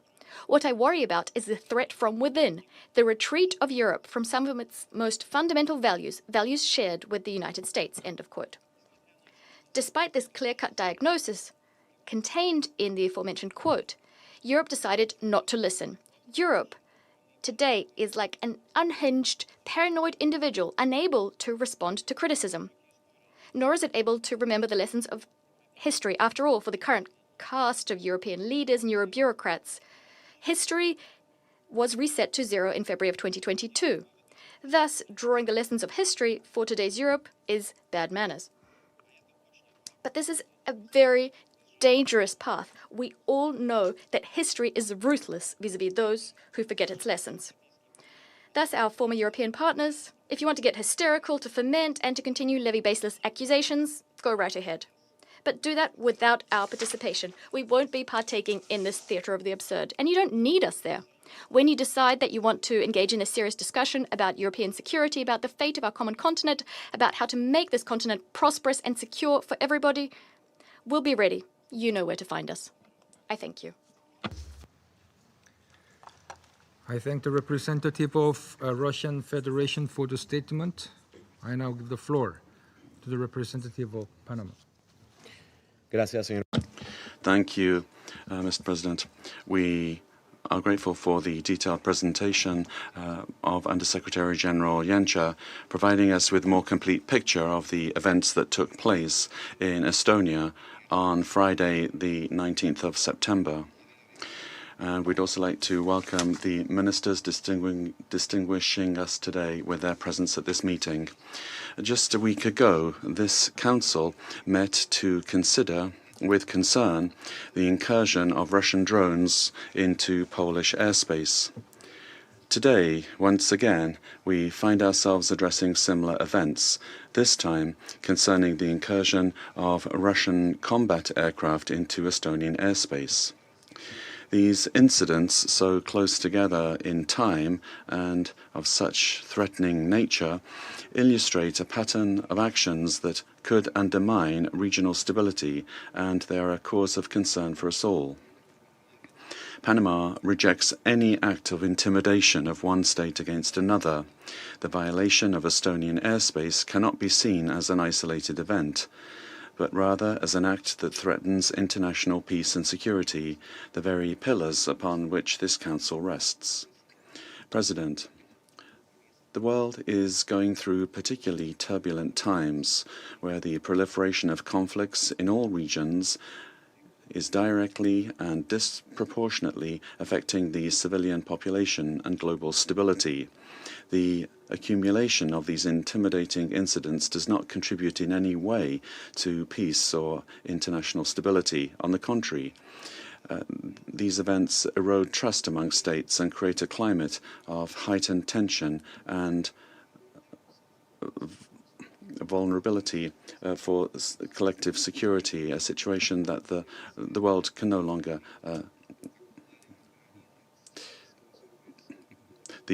in this regard, we see that these acts are expanding. Activities in the region are showing this, despite the inconclusive results that have been achieved by efforts of the parties. We still hope that genuine dialogue and decisive diplomacy and commitment can put an end to this conflict. Let us use this space where today the highest authorities are gathered together to mark the 80th anniversary of the United Nations to resume efforts in the right direction. Panama calls for caution, and we reiterate once again the primacy of the principle of respect for the sovereignty and territorial integrity of states, in full accordance with the purposes and principles enshrined in the United Nations Charter, to which we committed ourselves more than 80 years ago. Only through strict adherence to these principles can peace, security, and peaceful coexistence among states be guaranteed. Thank you very much. I thank the representative of Panama for the statement. I now give the floor to the representative of Algeria. Thank you, Mr. President. At the outset, I would like to thank Mr. Miroslav Janša for his valuable briefing. I would also like to welcome the Foreign Minister of Estonia and all the honorable ministers participating in this meeting. Mr. President, we meet today following recent reports that Russian military aircraft flew into the airspace of the Republic of Estonia on September the 19th. These developments could exacerbate tensions and further escalate the situation in the region, a region that is still suffering from the repercussions of the conflict between Russia and Ukraine. On numerous occasions, Algeria has stressed the need to avoid any action or reaction that could inflame tensions. We have also repeatedly stressed the danger of succumbing to the logic of polarization in the context of this conflict. It's imperative to avoid any endeavor that could inflame hostilities or exacerbate their potential repercussions. In this vein, I would like to highlight the following points today. First, we believe that it is important to maintain the momentum of the recent diplomatic effort in order to prevent any escalation that could prolong or expand the conflict. Thereby, it might undermine any progress towards peace and security in the region. Second, it has become necessary to give precedence to communication and coordination in addressing these incidents through a transparent and effective approach. This would avoid any misunderstanding or confusion, and it would help to avoid the recurrence. Last but not least, we would like to reiterate once again our call for the primacy of the language of dialogue and negotiation. We must adhere to diplomatic solutions as the only feasible way forward to reach a just and lasting solution to the conflict. In conclusion, Algeria remains convinced that the realization of peace and security in Ukraine and through it in the region as a whole can only be achieved through the intensification of diplomatic efforts aimed at finding a final solution to this conflict. This should be based on the principles and purposes of the United Nations Charter, taking into account the legitimate security concerns of both parties. My country also reiterates its commitment to support any effort that would contribute to the maintenance of international peace and security in the region. Thank you. I thank the representative of Algeria for the statement. I now give the floor to the representative of Guyana. Thank you, Mr. President, for convening today's meeting at the request of Estonia, following the unauthorized entry into its airspace of 3 armed fighter jets reportedly belonging to the Russian Federation. I also thank ASG Janša for his briefing and welcome the participation of the Minister of Foreign Affairs of Estonia and other ministers and high-level officials in this meeting. Mr. President, Guyana has taken careful note of the letter dated 20th of September from the permanent representative of Estonia, in which he asserts that this was the 5th violation of Estonia's airspace by the Russian Federation, marking a dangerous escalation and the most serious violation thus far. We have also taken note of the public statement issued by the Russian authorities denying that the 3 jets violated Estonia's airspace. Saturday's incident appears to follow a pattern of similar events in the region that are unfolding in the context of the ongoing armed conflict in Ukraine. When this council met last week to address a similar incident in Poland, we affirmed that the violation of a country's airspace is a serious breach of its territorial integrity and a violation of international law. We also agreed on the need for de-escalation and for the states involved to establish the facts and act responsibly to avoid any further escalation of an already dangerous situation. Today, as we confront another allegation of incursion by the Russian Federation, I would like to stress the following 2 points. First, as we did last week, Guyana calls for restraint and de-escalation, and for the facts surrounding this recent incident to be thoroughly clarified. Given that there have been similar incidents in the recent past, it is reasonable to assume that they will continue to occur unless appropriately addressed. In this respect, we underscore the need for the Security Council to have access to detailed and verifiable information regarding the incidents and encourage the relevant parties to cooperate with the United Nations toward that end. Secondly, Guyana recalls the legal obligation of all UN member states to comply strictly with international law, including the provisions of the United Nations Charter and Security Council Resolution 2788. Mr. President, members of the Security Council have a collective responsibility to find ways and means of preventing disputes from escalating, including through diplomatic efforts, and must apply the tools provided in the Charter and relevant conventions for the peaceful settlement of any dispute between states. On the broader question of the ongoing armed conflict between Russia and Ukraine, we reiterate our demand for an immediate and peaceful end to the war and for the full implementation of Security Council Resolution 2774. Any expansion of this conflict will have dire consequences for innocent civilians in the region and for the world at large. This must be avoided at all costs. In closing, Mr. President, I once again urge the Russian Federation to cooperate with the affected states as well as the United Nations in providing the necessary information and finding a peaceful path forward. I thank you.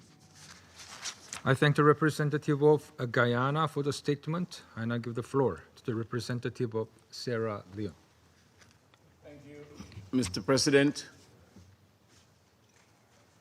I also thank ASG Yenke for his briefing.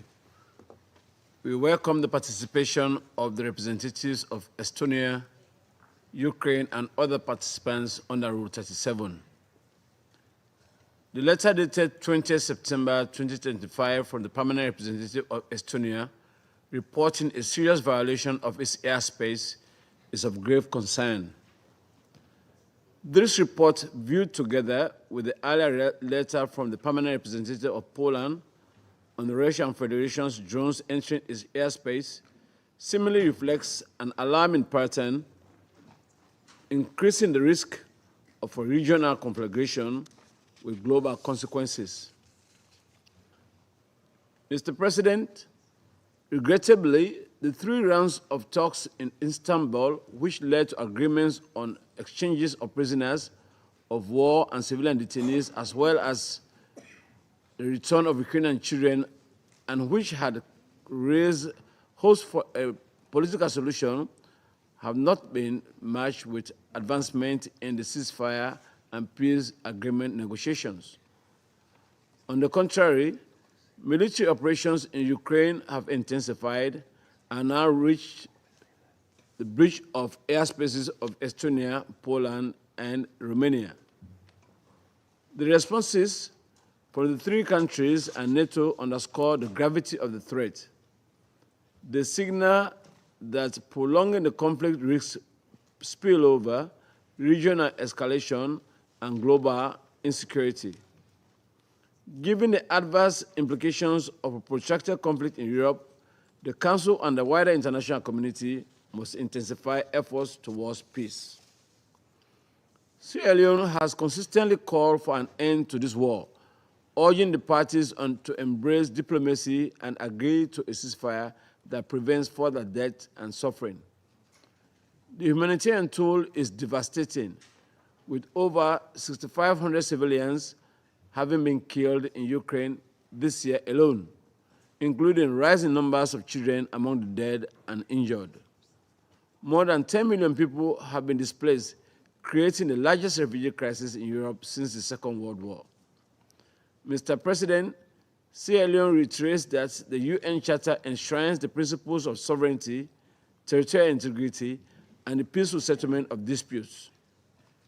Article 2.3 obliges member states to resolve disputes by peaceful means whilst refraining from the threat of use of force. The disregard of these principles and international law, the repeated resort to force, and the inability to secure ceasefires are deeply troubling. Aware of the consequences of this conflict, which could plunge the region into chaos, we call for measured responses by NATO and individual states, making use of Article 4 consultations to de-escalate and renew political dialogue. We commend the ongoing efforts by the United States, European leaders, and other mediators, and this Council to seek a peaceful resolution and a sustained political engagement at the highest levels. We again call on the parties to engage in genuine negotiations towards a political settlement that opposes Ukraine's sovereignty and territorial integrity within its internationally recognized borders, while addressing the legitimate security concerns of all parties. I thank you. I thank the representative of Sierra Leone for the statement. I now give the floor to the representative of Pakistan. Thank you, Mr. President. I would like to thank ASG Jansha for his briefing. We also welcome the distinguished Foreign Minister of Estonia, other ministers, and the EU High Representative to this meeting.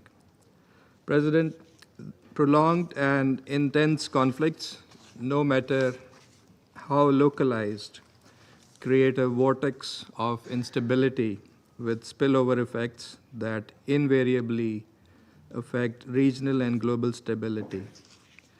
And what we are witnessing around us today is a practical manifestation of this fundamental truth about conflicts. The ongoing conflict in Ukraine, now into its fourth year, has generated numerous challenges, both for the regional and international peace and stability. And Pakistan, alongside our fellow council members, has repeatedly drawn attention to the negative consequences of this conflict and the need to bring it to an end. We take note of Estonia's letter of 20th September addressed to this council informing about violations of its airspace. Pakistan is an ardent proponent and strong adherent to the UN Charter and its principles. Sovereignty and territorial integrity of all member states are cornerstone principles of the UN Charter, are sacrosanct and must be respected universally. Pakistan remains deeply perturbed by the ongoing conflict in Ukraine, especially its humanitarian consequences that have adversely impacted the lives of millions of people in the region. Cessation of hostilities and return to diplomacy remain the only path for achieving sustainable peace. In line with our clear and consistent position, Pakistan has always called upon the parties to demonstrate restraint, avoid escalation, and scrupulously adhere to the international humanitarian law. We firmly believe that only a meaningful dialogue, which addresses the security concerns of all sides, is anchored in the principles of UN Charter and international law, and respects the relevant multilateral agreements, can help secure peace, a peace that is both just and lasting. Pakistan stands ready to support all regional and international efforts that can pave the way for a peaceful resolution of the current conflict. President, I would also like to take this opportunity to welcome the new permanent representatives of the United States to the Council. Thank you. I thank the representative of Pakistan for the statement. Before giving the floor to the United States, I'd like to welcome the new permanent representative of the United States, Ambassador Michael Waltz, to the Security Council. We look forward to working closely with you in the coming days. You have the floor. Well, thank you, Mr. President, and as very good to be with you and this esteemed body for the first time. Thank you, ASG Yensha, for your briefing. And of course, I too welcome the participation of Estonia's foreign minister in this briefing as well. Colleagues, just 9 days ago, this council met to discuss Russia's violation of Poland's airspace with a large number of military drones. In that meeting, the United States urged Russia to end the war in Ukraine and stop actions that could risk it escalating into a broader conflict. Instead, on September 19th, Russia again violated the airspace of a NATO member when 3 armed military aircraft flew 10 nautical miles into Estonian airspace, coming within 15 miles of the Estonian parliament. And as we said 9 days ago, the United States stands by our NATO allies in the face of these airspace violations, and I want to take this first opportunity to repeat and to emphasize the United States and our allies will defend every inch of NATO territory. Russia must urgently stop such dangerous behavior. At a time when President Trump in the United States has been focused and spent an enormous amount of time and effort to end this horrific war between Russia and Ukraine, we expect Russia to seek ways to de-escalate, not risk expansion. This event, following on the heels of the Russian drone incursion into Polish airspace, creates the impression that Russia either wants to escalate and pull more countries into this conflict with Ukraine, or doesn't have full control of those who operate its fighter planes and drones. So either scenario is very disconcerting, given that Russia is obviously a nuclear power with global reach. And so I once again urge Russia as a permanent member of this council to uphold international peace and security, to respect the sovereignty of its neighbors, to cease violating their airspace, and I call on Russia to negotiate directly with Ukraine to end that war. I thank you, and I very much am honored and look forward to working with each of you. Thank you, Mr. President. I thank the representative of the United States for the statement. I shall now make a statement in my capacity as the representative of the Republic of Korea. To begin, my gratitude goes to ASG Yensha for the statement. Colleagues, the Republic of Korea is seriously concerned by the most recent in a series of deeply alarming incidents, this time impacting the territorial integrity of Estonia. On Friday, we were dismayed by reports of fighter jets from the Russian Federation violating Estonian airspace and remaining there over the Gulf of Finland for a total of 12 minutes. We note that this incident led to some countries responding by scrambling their jets in yet another troubling event over European territory. This once again appears to represent a significant breach of the sovereignty of United Nations member state, which could further threaten European and international security and simultaneously erode diplomatic efforts to end the war in Ukraine. Friday's incidents in the Estonian skies represent just the latest occurrence in a series of concerning actions, following the recently reported Russian drone breaches of Poland and Romania. Colleagues, at this Council's 12th September meeting, in response to the violation of Poland's territorial integrity, my delegation warned that this incident was a resounding wake-up call and could mark a dangerous turning point. One, where the war in Ukraine may no longer be able to be contained, instead spreading incrementally and insidiously further into Europe. Today, we reiterate our expanding concern over yet another seeming escalation.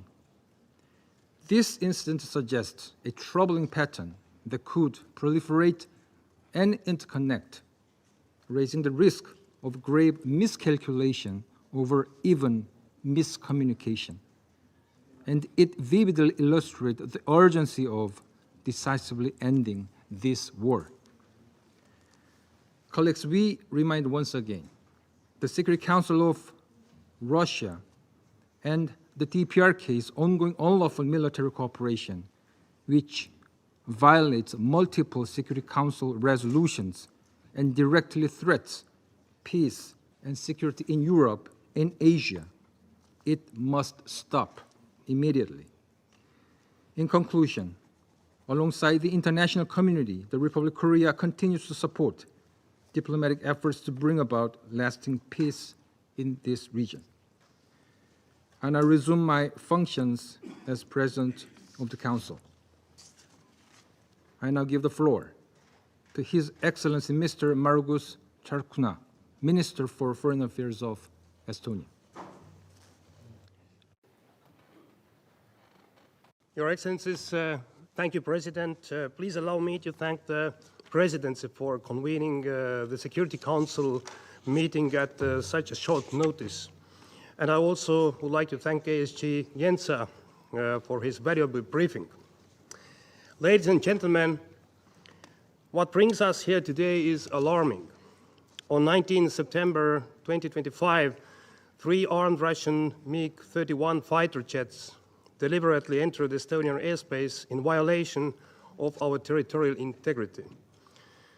They remained in our skies for 12 minutes, penetrating up to 10 kilometers deep and covering nearly 100 kilometers inside our sovereign territory. These are the hard facts based on solid evidence, whatever Russia is claiming.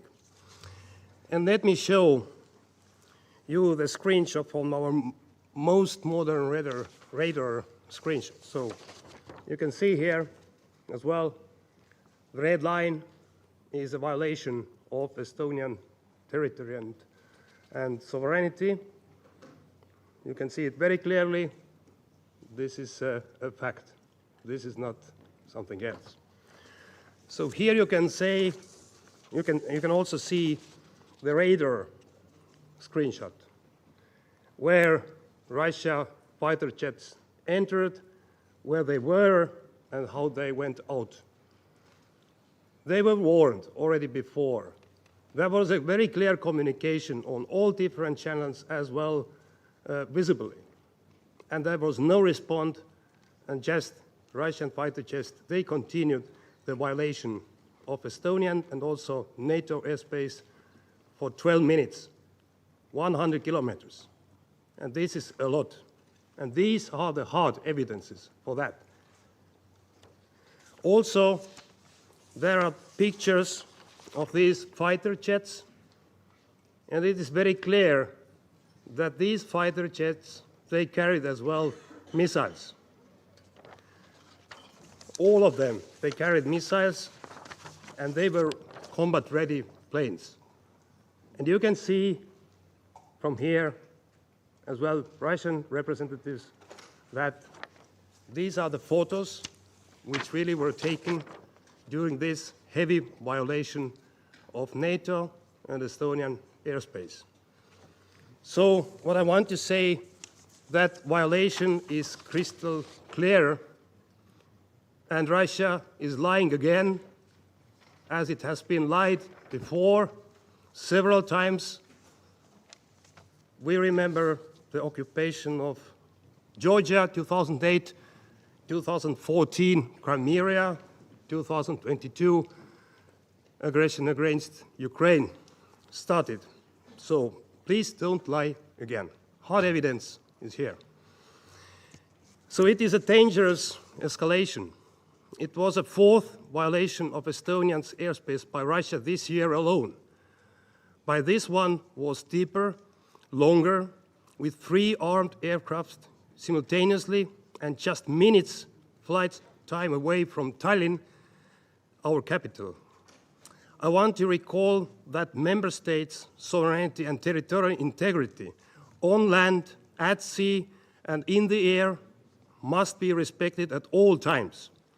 So this was yet another reckless and flagrant violation of the United Nations Charter and of international law by our neighbor. We are here today because this violation of our sovereignty and threat of use of force concerns not only Estonia, but the entire international community. The 19 September incursion was not an isolated act, but part of a broader pattern of Russian provocations against its neighbors, while the permanent member of the Security Council continues its full-scale war of aggression against Ukraine. On 9th of September, Russia presently violated Poland's borders by sending 19 drones into Poland's airspace. On 13th of September, a Russian attack drone flew for almost an hour over Romanian territory. Russian drones have been also found in Latvia and Lithuania, our neighboring countries. Russia's dangerous behavior cannot be tolerated. To do so would seriously undermine not only the United Nations Charter and the international law, but would set very dangerous precedent, encouraging further aggression, fueling regional and global tensions, and ultimately endangering global peace and security. Ladies and gentlemen, for the first time in 34 years since Estonia joined the United Nations, we were obliged to ask the presidency to convene this meeting in the spirit of the preventive diplomacy and in order to stop immediately attempts at further escalation by Russia. We use this occasion to call again on the Russian Federation loud and clear to cease, without delay, its war of aggression against sovereign Ukraine and to abide by the obligations enshrined in the Charter of the United Nations. We call on Russia to end all provocations and threats against its neighbors' sovereignty and territorial integrity. The international community must stand firm in demanding an end to these blatant breaches of the United Charter in order to prevent further escalation and to ensure international peace and security. Ladies and gentlemen, Estonia is convinced that all responsible members of the international community should always call out such outrageous actions by any member of the United Nations, and even more so by a permanent member of the Security Council, entrusted with a special responsibility to safeguard international peace and security. And yet, words are not enough. As Russia itself has become a real threat to global peace and security, we need to exercise collectively maximum pressure on Russia, forcing it to just and lasting peace in Ukraine and forcing it to abandon its criminal, neo-colonial and imperial ambitions. Together we can hold Russia accountable for its crime of aggression against Ukraine, for the war crimes and crimes against humanity it has committed since 2014, and for its ongoing violations of international treaties and agreements it has pledged to uphold. Impunity, appeasement and further concessions would only embolden Putin and would lead to new crimes. We can succeed only if acting decisively together in defense of the United Nations Charter and the international law. Finally, let me assure that the members of the Security Council and wider audience that Russia's threats and provocations are not going to weaken our resolve to support Ukraine in its defense against the Russian aggression.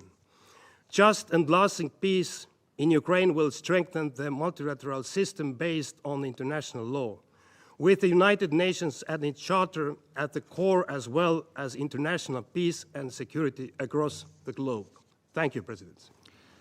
I thank His Excellency Mr. Tsakna for the statement. I now give the floor to Her Excellency Ms. Kaja Kallas, High Representative of the European Union for Foreign Affairs and Security Policy and Vice President of the European Commission. Thank you, Mr. President, Excellencies. The United Nations was founded on a set of shared values and principles, foremost the pursuit of peace and security. Although these values are being continuously tested and tried, the adherence to these values is still what brings us together in this room. There is one country present here in this room which is actively seeking to undermine the values and principles the nations of the United Nations have committed upholding.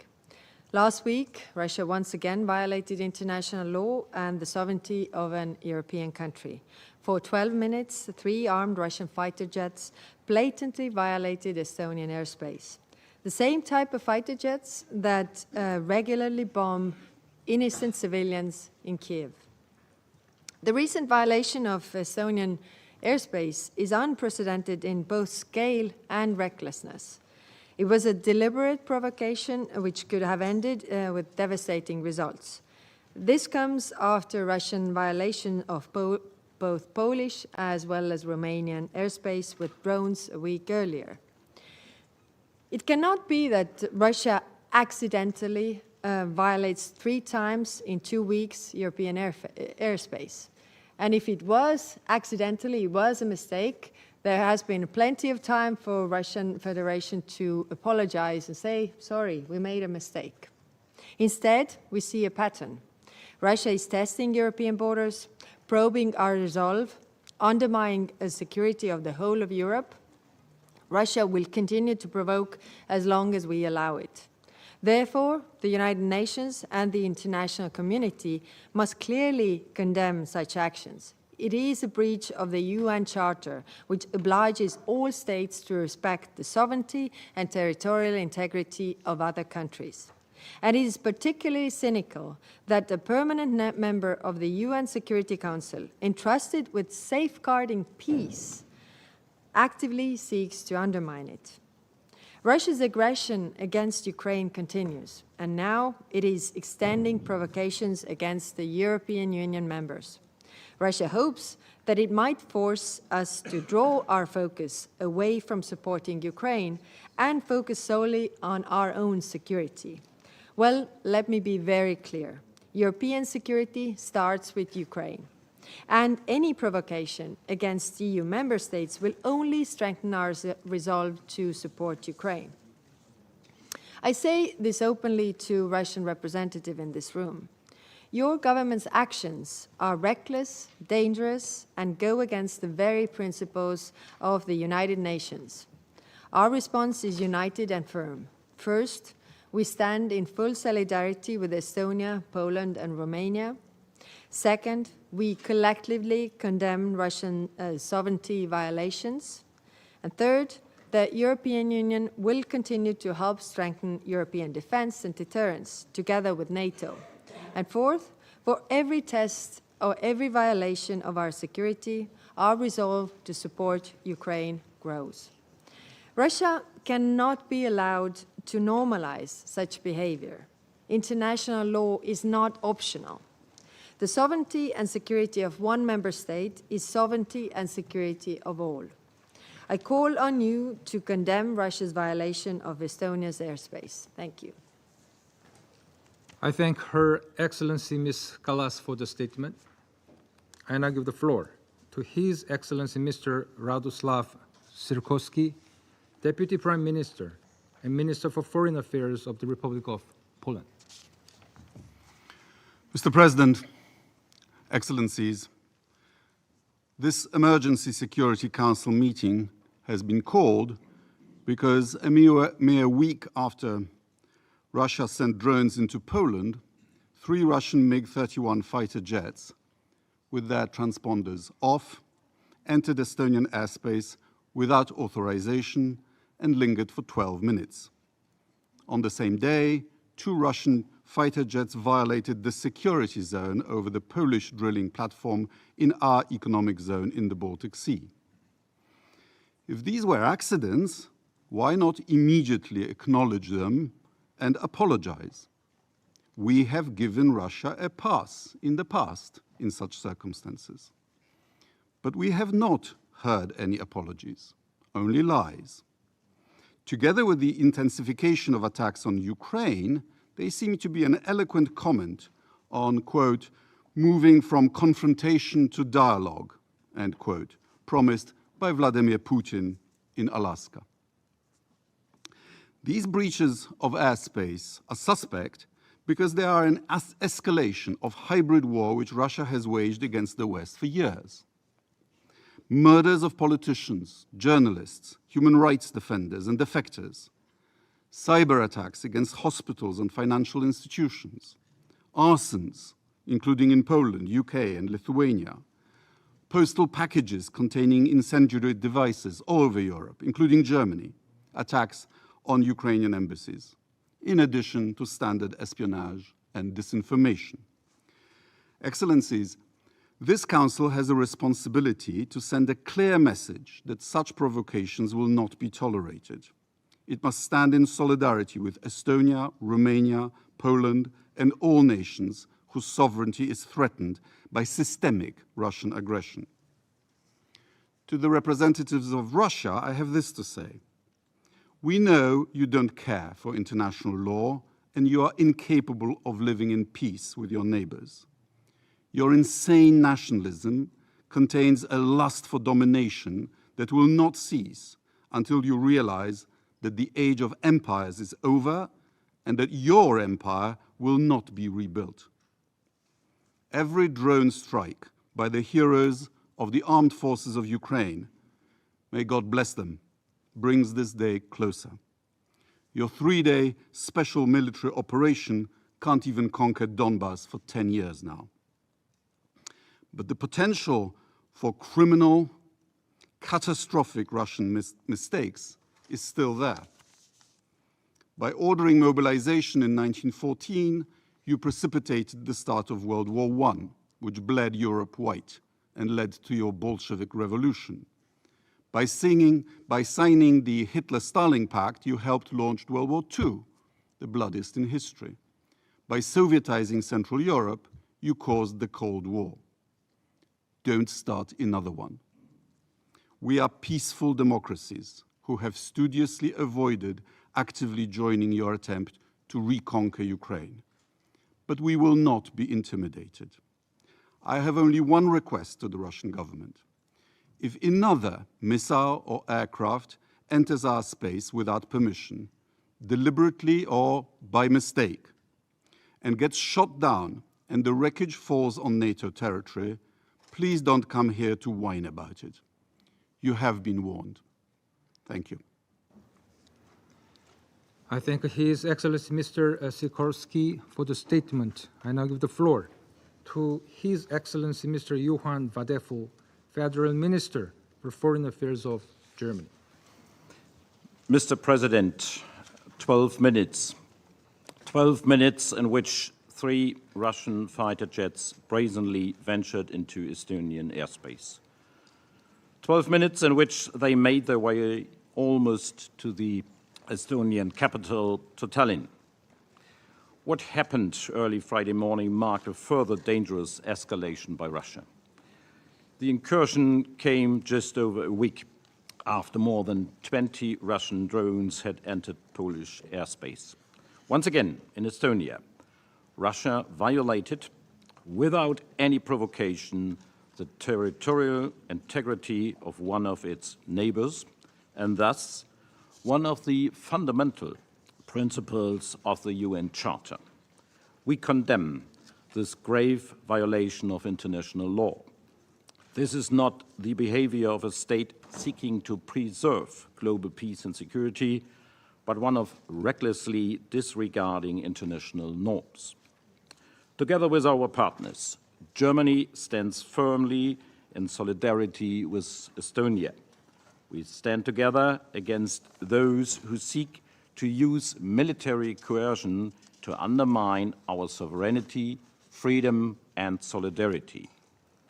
The most recent alarming incidents bring to light 2 significant insights. First, Russia's ongoing aggression is not only directed against Ukraine and its people, rather, in its reckless behavior, Russia poses a serious danger to regional security as well as to global peace and stability.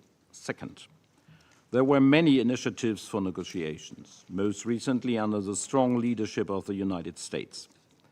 Ukraine is ready to engage and has repeatedly offered an immediate and unconditional ceasefire.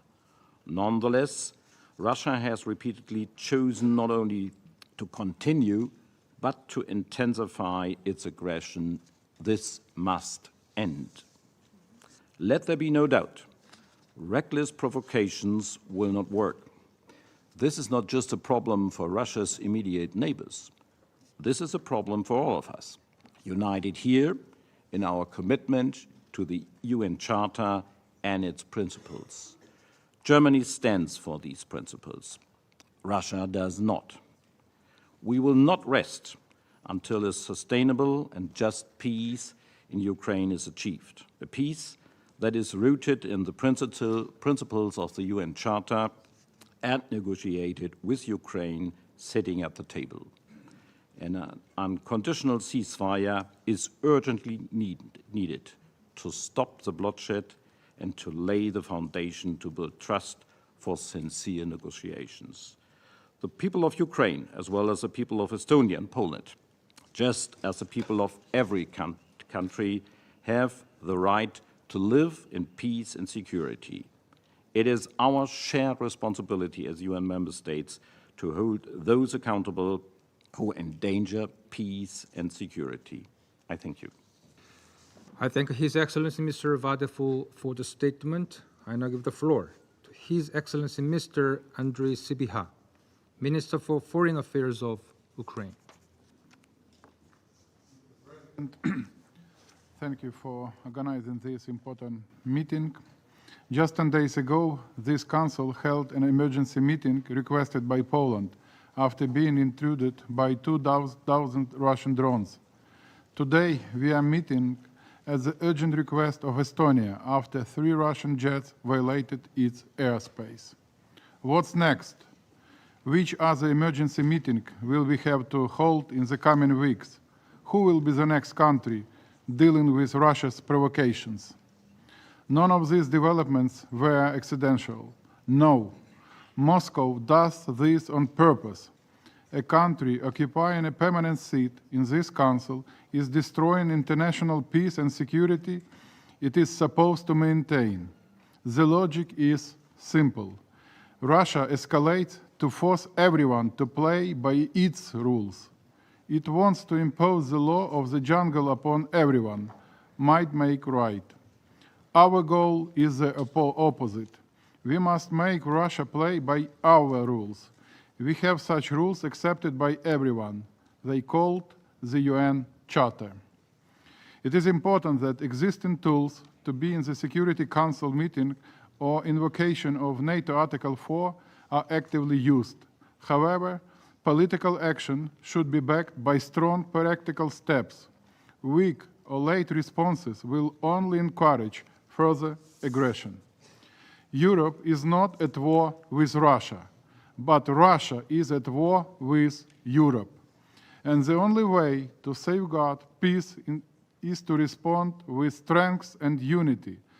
The best way to prevent a larger war in Europe is to increase support for Ukraine. If you help us end this war sooner with respect to the UN Charter, Russia will not expand it to other nations. Mr. President, a strong response means that a threat should not be escorted neither for 12 minutes nor for 1 minute. It should be neutralized. We reiterate our readiness for air defense integration. This is our European sky over Ukraine and other European nations. This is our common security space, and we must have a common sky shield to protect us all. Ukraine is the only country in the world countering regular massive air attacks of more than 500,000 drones and missiles, and we are ready to share experience and join forces. An integrated European air defense system combining intelligence, early warning, and active interception is essential. We have the capabilities, experience, and alliances, but action must be decisive, adequate, and swift. Other elements of a strong response include devastating sanctions, pressure on, and strong deterrence packages for Ukraine. The Russian war machine can only be stopped through strength, not weakness. Wait and see is not a strategy. Let's abandon wishful thinking. Russia poses an existential threat to Europe, and it will not disappear if we close our eyes. Ukraine has learned many bitter lessons in the past. What we now see in Poland and Estonia reminds of how Russian aggression against Ukraine started. Hybrid attacks and escalation, unmarked soldiers, violations of state border, and other steps. We can see this pattern repeating, but in another forms. The only effective way to counter this escalation is to respond with strength and unity. In conclusion, we reiterate that aggression against any European nation threatens the security of all. Only united action can prevent escalation and preserve peace in Europe. We stand in solidarity with our friendly Estonia, with the Estonian government and people, and we are ready to contribute to our shared security. Thank you. I thank His Excellency Mr. Sibiha for the statement. I now give the floor to Her Excellency Mrs. Oana Silvia Toiu, Minister for Foreign Affairs of Romania. Mr. President, thank you for this opportunity to take the floor at this emergency meeting of the UN Security Council, where we meet again to defend the principles of sovereignty and territorial integrity. I also want to thank Assistant Secretary General Miroslav Jenka for his briefing. Outside the Council chamber, our conversations focus on the UN80 and the importance of fundamental principles enshrined in the UN Charter. It is dismaying that one permanent member of the Security Council is out of sync and blatantly violates these principles. Russia has repeatedly violated the sovereign airspace of European countries. Now it is Estonia. Last week it was Romania. Before that, Poland. In the case of Romania, in most of these cases, there were involved drones of Iranian origin. We strongly condemn Russia's reckless and dangerous behavior, which directly endangers even more international peace and security. We stand together with Estonia, Poland, and our partners and allies in rejecting such behavior and defending key principles of the Charter and international law. Today, I speak on behalf of Romania. We are the country with the largest border with Ukraine of all its peaceful neighbors, and one of the countries whose sovereign airspace was tested by Russia on various occasions since its war of aggression against Ukraine. At the same time, the war triggered by Russia might affect security in the Black Sea, unless, together with our neighbors, together with our international partners, we invest in defensive and early warning instruments, such as common maritime security approach, both within the European Union, among the Black Sea participants, and NATO. We need to address the insecurity in this key region of Europe with global relevance that affects maritime security, commercial shipping lanes, both regionally and globally, as well as access to vital goods to our markets, including grains, key commodities, and food supplies. Even a perceived lack of reaction from the international community, especially this Council, might encourage future provocations, but we can also do the opposite and discourage them. We need to firmly reject, once and for all, this unjustified and unprovoked aggression against Ukraine. We all want peace, but that also means that we need strength, and strength is achieved together. Mr. President, within the international community, most of the world nations are aligned to the need to protect the principles of the UN Charter. We join previous speakers' call to Russia to stop all provocations and threats against the sovereignty and territorial integrity of other states. Russia should not be emboldened to continue such behavior. In this context, my government welcomes the efforts undertaken by the United States, the European Union, and world leaders to put an end to Russia's war of aggression, and especially respects the effort of Ukraine, and we stand together for peace. Action is of essence now. Thank you, Mr. President. I thank Her Excellency Mrs. Toiu for the statement. I now give the floor to His Excellency Mr. David Van Hill, Minister for Foreign Affairs, Minister for Asylum and Migration of Kingdom of the Netherlands. Thank you, Mr. President. And I have the honor to speak on behalf of the Benelux countries, Belgium, Luxembourg, and my own country, the Kingdom of the Netherlands. The Benelux countries welcome that the Council urgently addresses these unprovoked violations of Estonian airspace. We condemn these violations in the strongest possible terms.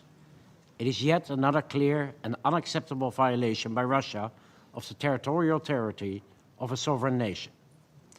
And this is not an isolated incident. It cannot be ignored. It has been less than 2 weeks ago that in this very council you discussed the violation of Polish airspace. And we are, unfortunately, seeing a wider pattern of Russian provocations against its neighbors while Russia continues its full-scale war of aggression against Ukraine. This incident demonstrates that if Russia's aggression remains unchecked, it is bound to repeat itself. We call on this Council and all Member States to make clear that this reckless behavior is not only unacceptable, but also presents clear risks to peace and security. It is imperative that we all protect the UN Charter and international law, and the territorial integrity and sovereignty of all nations must be respected. These are the cornerstones of 80 years of the United Nations. The Benelux countries will defend these principles, standing shoulder to shoulder with Estonia. The path to peace is clear. The Russian Federation needs to end its war of aggression in Ukraine and choose the path of meaningful negotiations for a comprehensive, just, and lasting peace. And all the members of this Council and all UN member states have a responsibility to play their role in safeguarding global stability. That means holding Russia back from further destabilizing international peace and security in the interest of us all. Thank you, Mr. President. I thank His Excellency Mr. Venhill for the statement. I now give the floor to Her Excellency Ms. Maria Malmö Stenergard, Minister for Foreign Affairs of Sweden. Thank you, President. I have the honor to deliver this statement on behalf of the 5 Nordic states, Denmark, Finland, Iceland, Norway, and my own country, Sweden. President, the Nordics condemn Russia's serious violation of Estonian airspace and thus of its territorial integrity on the 19th of September. The Nordics stand in full solidarity with Estonia. Like our Baltic friends, the Nordic region shares a long border with Russia. We are deeply concerned about Russia's lack of respect for the territorial integrity of its neighbors. By violating Estonian airspace, Russia has again shown its reckless and lawless behavior. Not even 2 weeks ago, the Security Council convened in another emergency session following Russia's violation of Poland's airspace. Since then, Russia has also violated Romania's airspace. We urge Russia to immediately stop and to bear its responsibility as a permanent member of this Council. Russia's recent airspace violations and its broader campaign of malicious activities against other countries illustrates the seriousness of Russia's threat to international security.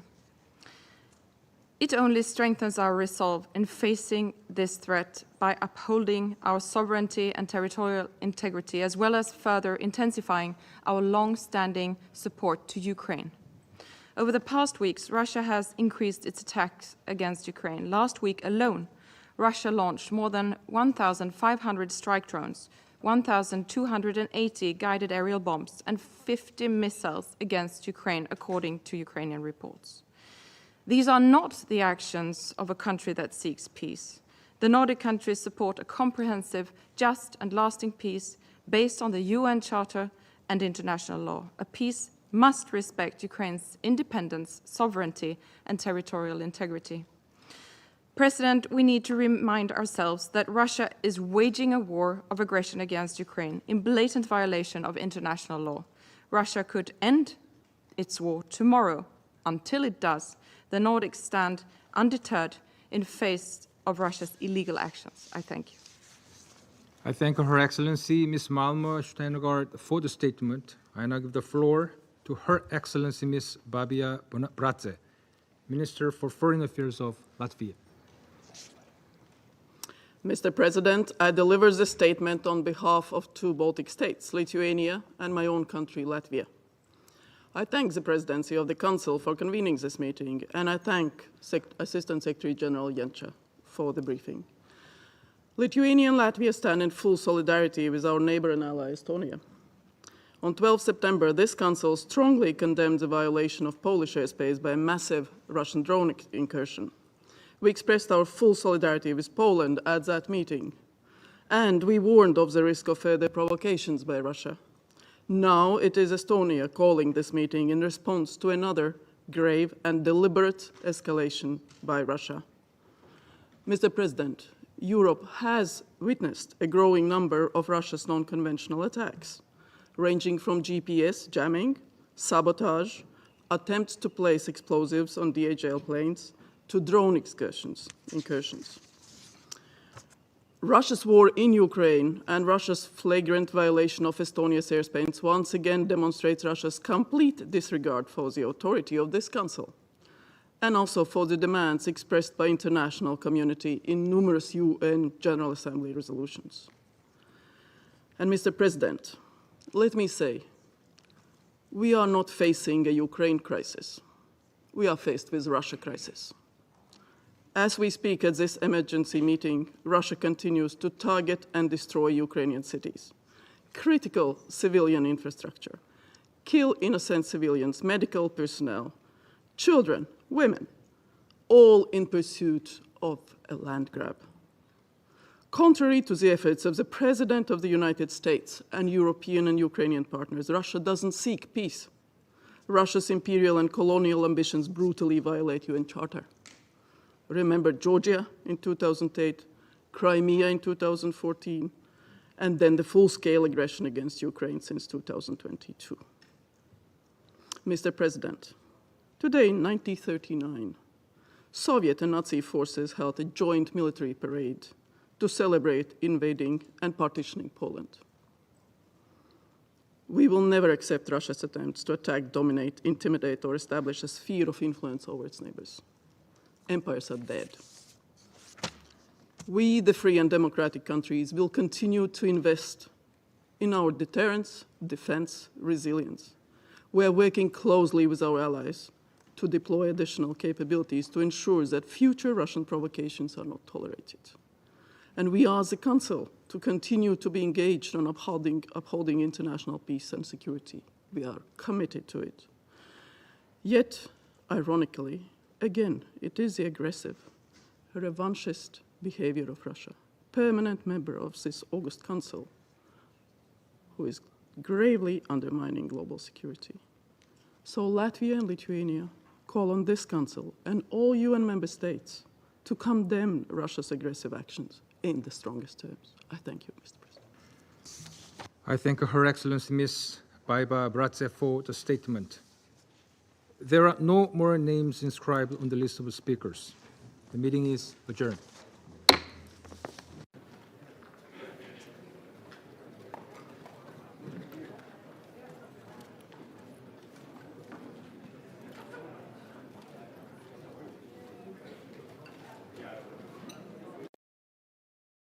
Progress has been achieved over recent decades, we see today alarming setbacks in women's rights. There are armed conflicts, the climate crises, and regressive movements which imperil our basic rights.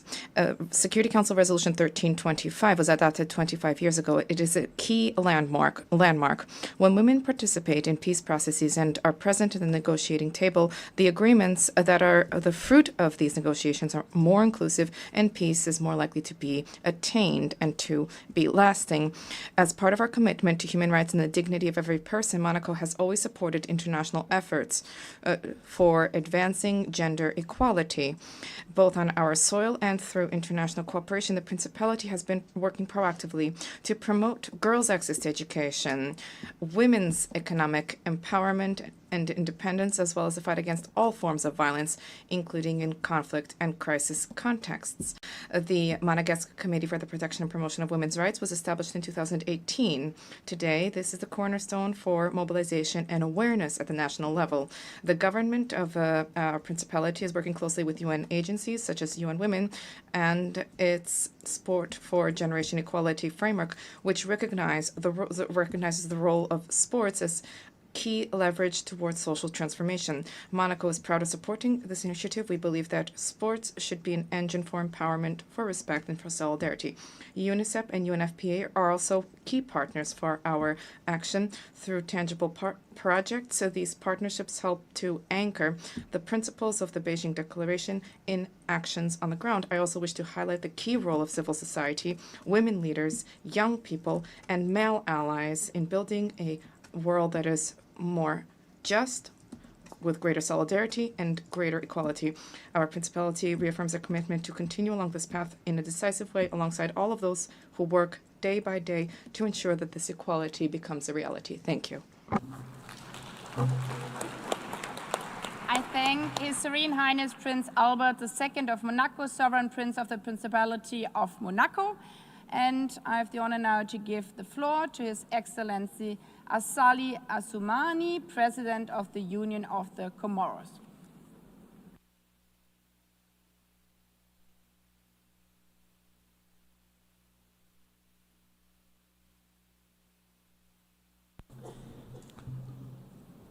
Madame la Présidente de l'Assemblée. Madam President of the General Assembly, honourable guests, ladies and gentlemen, Salam alaikum. It is a great honour and a real pleasure for me to take the floor on this solemn occasion of the 30th anniversary of the World Conference on Women. This anniversary is a time for us to take stock of the progress that has been made since the historic Beijing Conference in 1995, but also to highlight the achievements and best practices as well as the continuing challenges when it comes to promoting gender equality around the world. As we are faithful to our international and regional commitments, the Comoros has ratified a number of legal instruments that are relevant to the promotion and protection of women's rights, notably the prevention of all forms of discrimination against women. During the presidency of the Comoros of the African Union, we were proud to hold up the torch of this important cause, and on the 30th of October 2023, our country organized the third conference of consultation of women African leaders on the topic stimulating commitment towards the economic empowerment of women and putting an end to violence against women and girls. Nationally, we have always guaranteed women's rights by protecting them against violence, exploitation, and any form of violence. We have adopted a number of legislative instruments nationally, including the new penal code that makes provisions for the protection of women and children. And more recently, in 2024, we created a ministry dedicated to the promotion of gender equality and training, and there is a woman heading that up. We have also established a national policy for gender equality, and we have developed mechanisms for medical, legal, and other support for victims of gender-based violence. And we also offer special support for women and girls who have been victims. The network of women African leaders is actively involved with local authorities. I have placed the promotion of women at the heart of our priorities, and today women hold positions of responsibility both within the government, the parliament, legal and judicial institutions, and other areas. The interpreter apologizes, the speaker's microphone has been cut off.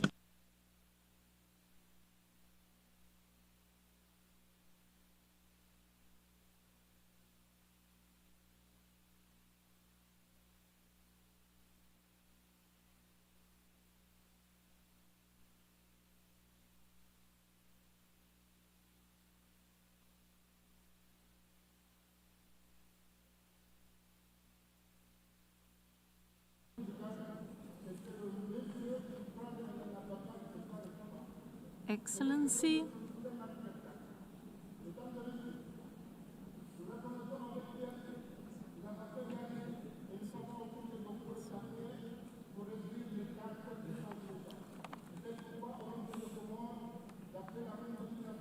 Excellency, kindly conclude your statement. Oh my God. I know. I thank His Excellency, the President of the Union of Comoros, and I now give the floor to His Excellency Bassirou Diomaye Diakhar Faye, President of the Republic of Senegal.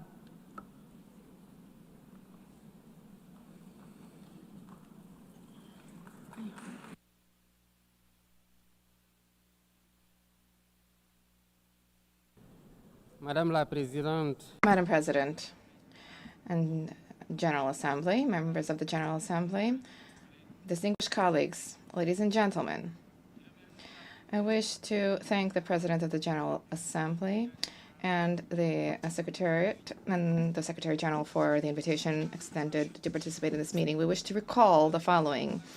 Pursuant to a call for action and mobilization for resources in order to accelerate progress towards full gender equality and empowerment of all women and girls. The Beijing Program of Action has been a turning point when it comes to awareness about the obligation to have greater justice vis-a-vis all women. Progress has been achieved. However, this progress should be assessed on a regular basis in order to identify weaknesses, as well as to make the necessary adjustments to build a fair and more inclusive society. The commitment to promotion of gender equality and the rights of women means that there is a need to fight against poverty, to guarantee women's access to economic resources, to education, to health care, as well as to enhance women's participation in decision-making bodies, as well as to protect them against all forms of violence and discrimination. This is what we have been doing in Senegal through our public policies and through the Senegal 2050 vision, which places women and young people at the very heart of national citizenship and stability. We have been implementing a progress accelerator to surmount the persistent obstacles to equality with programs which include expanding access for women and girls to education and training and combating unstintingly all gender-based violence. We are fighting against all forms of violence and discrimination against women and girls, and this struggle needs to be continued with vigor in neither in religion, history, or any affiliation, or any argument can be made for women to be abused, discriminated against, or marginalized. All public bodies, members of civil society, religious and faith traditional leaders, all citizens have an obligation, more than ever before, to mobilize ourselves against brutality, against harassment, against rape, and against all forms of abuse. Together, let us surmount the persistent inequality. Let us work towards a greater partnership among states. Let us prepare future generations, succeeding generations, helping them to live in a fair, more equal, and more harmonious world. This is a shared responsibility. This is a universal moral duty. I thank you for your attention. I thank His Excellency the President of Senegal, and I now give the floor to His Excellency Faustin Archange Touadéra, President of the Central African Republic.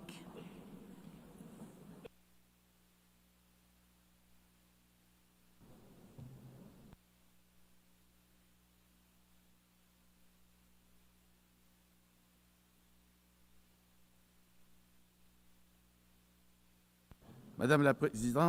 Madam President, Excellencies, ladies and gentlemen, I am honoured to take the floor at this high-level meeting. It marks a pivotal moment for equality between men and women 30 years following the Beijing Declaration Programme of Action. The Central African Republic has placed gender equality and the empowerment of women at the heart of its National Development Plan 2024 through 2028. We hold the conviction that equality is not just a moral requirement, but an underlying condition for peace, justice, and sustainable development. This is why in the area of education, we have launched programs of free schooling that has already benefited more than 89,000 girls.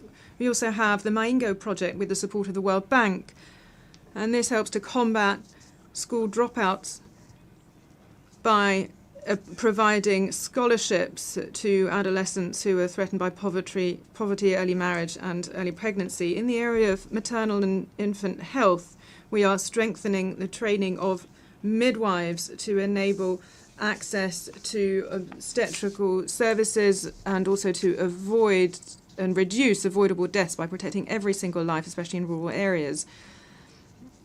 Political participation and peace building in this area, we are implementing our third National Action Plan on Resolution 1325, Women, Peace and Security, and we have updated our plan, Beijing Plus 30. We're also strengthening accountability mechanisms so that women and young people and the most vulnerable are truly at the heart of public action. However, there is still a great deal left to be done. Keeping girls in school and high school despite their poverty and social norms continues to be a challenge. We need massive investment in the education of girls and in maternal health, because this is where the future of Africa is hanging in the balance. Let us adopt strong measures to ensure political equality so that parliaments, governments and local authorities truly reflect this half of humanity. Let us support women's entrepreneurship through loans, training and access to market. And we should do this because economic empowerment is the key to ensuring dignity for women. Let us protect women from gender-based violence through the rigorous implementation of laws and access to justice and support for survivors. The Central African Republic is committed to continuing with the reforms we have already undertaken with the support of our partners, UN Women and other friendly nations. I thank you. The interpreter apologizes. The speaker is not audible.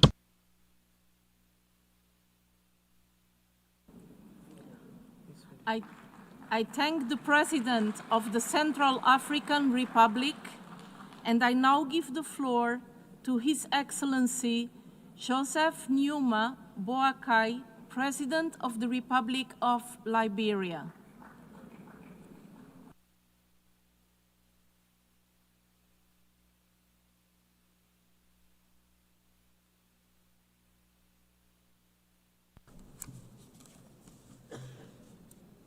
Madam President, Secretary General, distinguished delegates, ladies and gentlemen, 30 years ago, the Beijing Declaration charted a bold and hopeful path for women and girls everywhere. Today, as we gather under the theme of recommitting, resourcing, and accelerating the implementation of the Beijing Declaration and Platform for Action, Liberia sees this anniversary not as a ceremonial occasion, but as an urgent call for action. Under my leadership, Liberia is determined to move from pledges to results. We are proud to stand among the first member state leading on the two important action agendas, ending violence against women, girls, and investing in young people, girls, and future generations.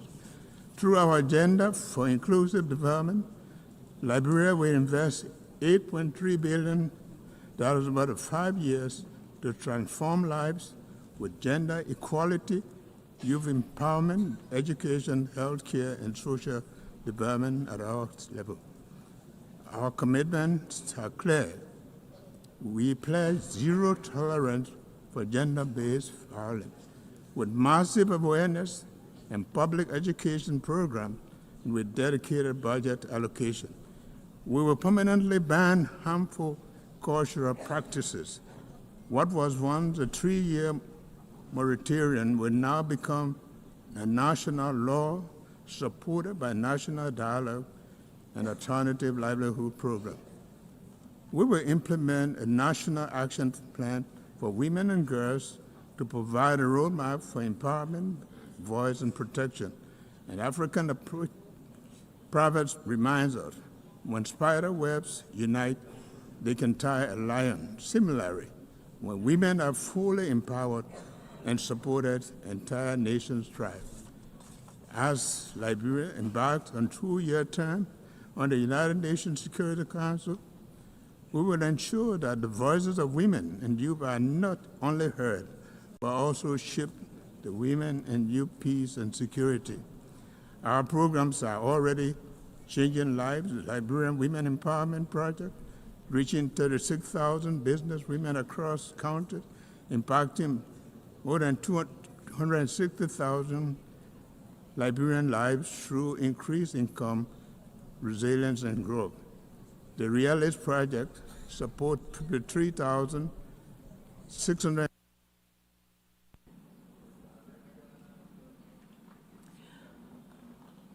I thank the President of the Republic of Liberia,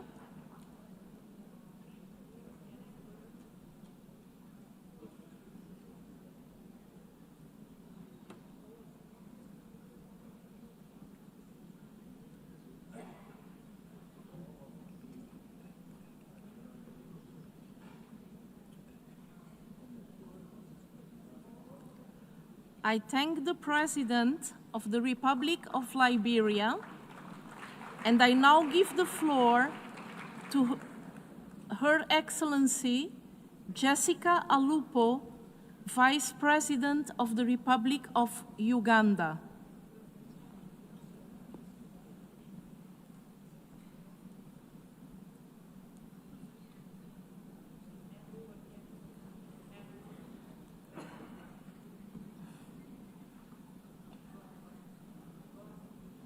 Madam President, Excellencies, ladies and gentlemen, I thank the United Nations Secretary General and the UN Women for organizing this commemorative meeting to mark 30 years since the Fourth World Conference on Women in Beijing. Excellencies, Uganda reaffirms its unwavering commitment to the full implementation of the Beijing Platform for Action.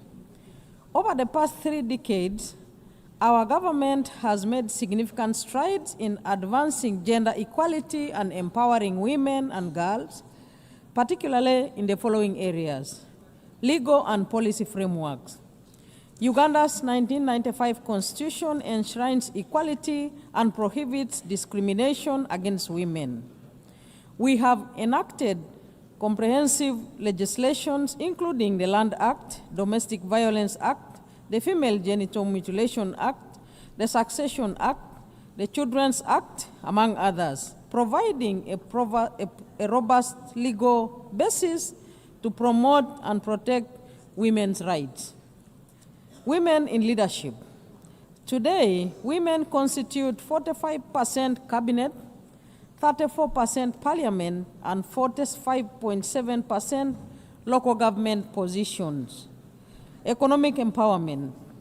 Through targeted programs such as Uganda Women Entrepreneurship, Youth Livelihood Programs, and GROW, we are enhancing women's access to affordable capital, skilling, markets, and formal business registration. We continue to invest in infrastructure such as markets, innovation hubs, to support women-led enterprises and value addition. In education and skills, Uganda offers free education at primary and secondary levels. We have introduced affirmative action policies, including an additional 1.5 points for girls in university admissions and further incentives in STEM field. Through a second chance education initiatives, we are supporting adolescent mothers and school dropouts to return to school and complete their education. These achievements have not come easily. They are as a result of tireless advocacy, and we would like to pay tribute to Our Excellency General Yoweri Kaguta Museveni, for upholding the political will necessary to sustain these gains. Excellencies, as I conclude, let us recommit to the 1995 declaration. Let us engage all men and boys as partners in this journey. Let us act with urgency, unity.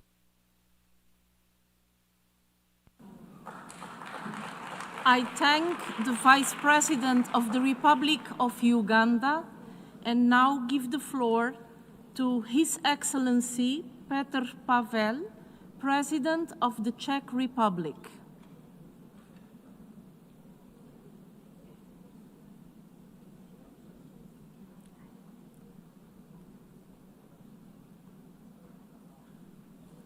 Madam President, Excellencies, ladies and gentlemen, 30 years ago, the Beijing Declaration and Platform for Action set out a bold vision that women and men should finally stand equal in their rights, opportunities and dignity.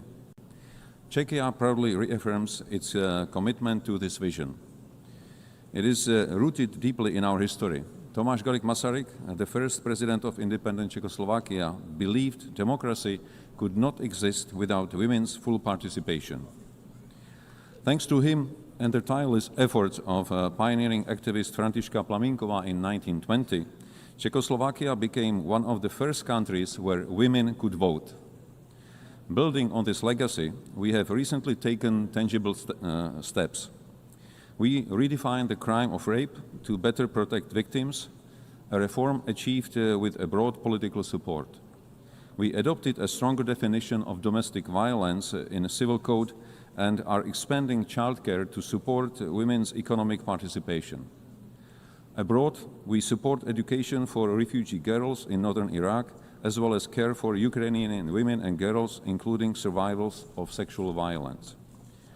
I would especially like to acknowledge that without the dedication and expertise of non-governmental organizations, those initiatives would not have happened. Yet significant challenges persist.